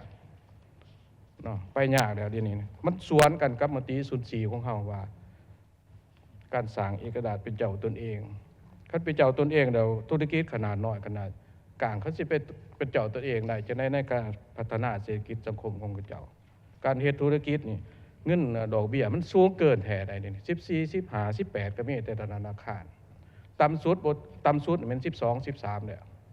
เพราะฉะนั้นเสนอกองผู้ซุ่มก็ฐานมาทานขอให้รัฐบาลในคนขวาขึ้นตื่มต่อปัญหานี้เนาะข้าพเจ้าขอประกอบความเห็นสำนักขอบใจท่านประธานใจต่อไปขอเชิญท่าน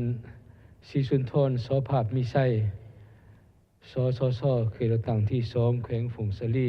มีขอเป็น8นาทีเอาเชิญ เฮียนท่านประธานคณะประธานที่เคารพและนับถืออย่างสูงเฮียนบรรดาทานสมาชิกสภาแห่งชาติที่เคารพและนับถือเฮียนบรรดาทานในคณะรับผิดชอบปรับปรุงรัฐธรรมนูญบรรดาทานแขกที่มีเกียรติที่นับถือข้าพเจ้าศรีสุนทรโสภาพมิไซสมาชิกสภาแห่งชาติประจำเขตเลือกตั้ง2แขวงผงสลีขออนุญาตประกอบคำเห็นต่อเนื่องในการปรับปรุงรัฐธรรมนูญฉบับปรับปรุงปี2025บางเนื้อในตามคำเห็นเจ้าจีมของท่านประธานในบางมาตราเป็นต้นแม้นบรรดามาตราที่พัวพันกับการแต่งตั้งยกย้ายและปลดตำแหน่งบุคลากรของศาลและขององค์การอัยการประชาชนคนอื่นข้าพเจ้าเห็นดีเป็นเอกภาพต่อเนื้อในที่ทางคณะรับผิดชอบได้ค้นคว้าและปรับปรุงเนื้อในของรัฐธรรมนูญฉบับปรับปรุงรวมทั้งการประกอบคำเห็นของบรรดาทานสมาชิกสภาแห่งชาติที่ได้ประกอบคำเห็นมาแล้วข้าพเจ้าขอมีบางคำเห็นต่อบางเนื้อในดังนี้ 1. ต่อกับการแต่งตั้งยกย้ายปลดตำแหน่งบุคลากรของศาลตามมาตรา57ข้อ4ที่ได้กำหนดเกี่ยวกับสิทธิและหน้าที่ของคณะประจำสภาแห่งชาติในข้อ4ได้กำหนดแต่งตั้งยกย้ายหรือปลดตำแหน่งหัวหน้าคณะศาลของศาลประชาชนสูงสุดประธานศาลภาคและผู้พิพากษาของศาลโดยพื้นฐานเนื้อในดังกล่าวข้าพเจ้าเห็นดีสนับสนุนแต่มาเบิ่งมาตรา78ข้อ10ที่ได้กำหนดเกี่ยวกับสิทธิและหน้าที่ของสภาประชาชนขันแขวงในข้อ10ได้กำหนดว่าพิจารณารับรองเอาการเสนอแต่งตั้งยกย้ายหรือปลดตำแหน่งประธานศาลประชาชนหัวหน้าองค์การอัยการประชาชนนครหลวงหรือว่าแขวงถ้าว่าเขากำหนดในความหมายคำว่า พิจารณารับรองออกการเสนอแต่งตั้งเห็นว่าทั้งสองมาตรานี่ทั้งมาตรา57และ78นี่บ่ได้กำหนดแจ้งเกี่ยวกับการแต่งตั้งยกย้ายและปลดตำแหน่งประธานศาลประชาชนแขวงประธานศาลประชาชนเขตยังบ่ทันเห็นมาตราใดกำหนดแจ้งว่าแม่นความรับผิดชอบของสิมอบให้สภาประชาชนคันแข่งบ่แต่งตั้งปลดตำแหน่งเพราะว่าอยู่ในมาตรา78นี่กำหนดแต่พิจารณารับรองเอาการเสนอแต่งตั้งยกย้ายและปลดตำแหน่งและอยู่ในมาตรา57ท่านก็กำหนดฮอดตั้งแต่ประธานศาลภาคและผู้พิพากษาของศาลเท่านั้นบ่ได้กำหนดว่าประธานศาลแขวงนครประธานศาลเขตจะให้สภาประชาชนคันใดเป็นผู้แต่งตั้งและปลดตำแหน่งถ้าเทียบใช้รัฐธรรมนูญฉบับปี 2015 การแต่งตั้งยกย้ายปลดตำแหน่งประธานศาลภาคประธานศาลแขวงฮอดเขตนี่แม่นสิทธิและหน้าที่ของคณะประจำสภาแห่งชาติตัวนี้ขอให้คณะรับผิดชอบได้ค้นคว้าพิจารณาเติมว่าสิควรกำหนดให้เป็นสิทธิและหน้าที่ของคันใดแท้มันใช่อยู่นั้นสำหรับบุคลากรของศาลว่าซะ2สำหรับบุคลากรขององค์การอัยการประชาชนที่ได้กำหนดในมาตรา78ข้อ10นั้นเห็นว่ายังมีตำแหน่งของหัวหน้าองค์การอัยการประชาชนภาคหัวหน้าองค์การอัยการประชาชนเขตนี่ยังบ่ได้กำหนดว่าจะแม่นให้คณะประจำสภาแห่งชาติหรือให้คณะประจำสภาประชาชนคันแขวงเป็นผู้พิจารณารับรองเอาการเสนอแต่งตั้งบุคลากรดังกล่าวถ้าตามกฎหมายขององค์การอัยการประชาชนและมาตรา26กฎหมายฉบับปี 2016 หรือว่าฉบับปรับปรุงปี 2024บุคลากรของอัยการนับแต่หัวหน้าองค์การอัยการประชาชนภาคแขวงนครหลวงและเขตแม่นหัวหน้าองค์การอัยการเป็นผู้แต่งตั้งยกย้ายปลดตำแหน่งบนพื้นฐานในการผ่านการเสนอและการรับรองเอาของคณะประจำสภาประชาชนคันแขวงเป็นผู้พิจารณารับรองการเสนอดังกล่าวดังนั้นเห็นว่าหัวหน้าองค์การอัยการประชาชนภาคหัวหน้าองค์การอัยการประชาชนเขตยังบ่ทันมีมาตราใดที่กำหนดเกี่ยวกับการพิจารณารับรองเอาการเสนอดังกล่าวนี้อันนี้ขอให้ทางคณะรับผิดชอบได้พิจารณาตื่มและปัญหาที่3มาตรา80มาตรา80ข้อ4ได้กำหนดว่า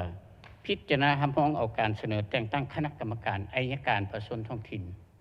ถ้าว่าคณะประจำสภาประชาชนคันแขวงมีพิจารณารับรองเอากงจักขององค์การอัยการประชาชนคันท้องถิ่นโดยเฉพาะแม่นคณะกรรมการนั้นคำว่าท้องถิ่นนี่มันกว้างเอาตามกฎหมายขององค์การอัยการมันกว้างเอาถึงภาคถึงแขวงถึงเขตหมายความว่าคณะกรรมการขององค์การอัยการประชาชนภาคนั้น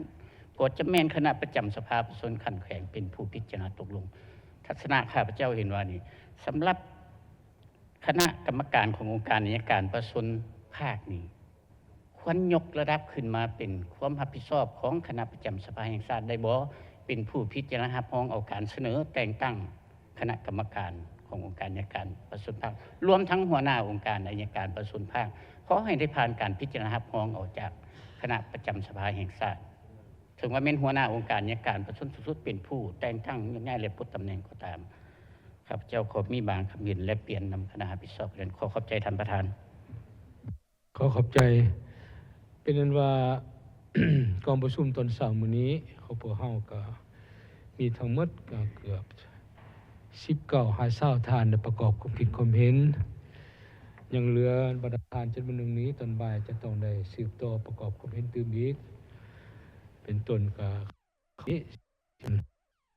อันน่ะ จำนวนหนึ่งยังเหลือประกอบความเห็นอีกก็ให้เกี่ยมและบรรดาท่านอยากสืบต่อประกอบความคิดความเห็นก็ขอให้ขึ้นทะเบียนเพื่อเกี่ยมขึ้นตนเองเนาะก็ทั้งร่วมแล้วค่อยเป็นมื้อเช้านี้ก็ถือว่าดีหลายคำคิดเป็นขอเสนอที่มีประโยชน์อย่างยิ่งให้แก่คณะรับผิดชอบกองเลขาปรับปรุงรัฐธรรมนูญฉบับนี้เอาไปพิจารณาตื่มเพื่อตอนบ่ายนี้เข้ามาหลังจากประกอบขึ้นแล้วประมาณจักชั่วโมงหนึ่งชั่วโมงครึ่งแล้วเข้ามานั้นแม่นว่าบรรดากองเลขาจัดการให้คำกระจ่างแจ้งตื่มท่านห้องประธานคณะกรรมการรับทราบปรับปรุงรัฐธรรมนูญถ้าอยากมีหยังเว้าก็ให้กาเกี่ยมท่านห้องนี้ท่านกี่แก้วน้อยเนาะชี้แจงตื่มก็ได้มีหยังอธิบายตื่มเพราะว่าก็มีหลายปัญหาที่ผู้แทนตั้งเป็นต้นการเรียบเรียงประโยคคำเว้าคำว่าจำนวนหนึ่งข้าพเจ้าก็เสนอให้ทางคณะกรรมการรับทราบปรับปรุงรัฐธรรมนูญกองเลขากาเกี่ยมตอบบรรดาปัญหาต่างๆ ถ้ามียังบ่ทันคักท่านเจ็บใจก็บ่แทนถามตืมก็ได้พอกันซ้ำห้องก็ค่อยเจ็บอกเจ็บใจนํกันได้บรรทานได้เจ็บอกมีความมั่นใจคะแนนก่อนสิลงคะแนนเสียงกดปุ่มว่าเห็นดีหรือบ่เห็นดีแหละเนาะเอาก็สิมีนั่นแหละพักผ่อน2 โมง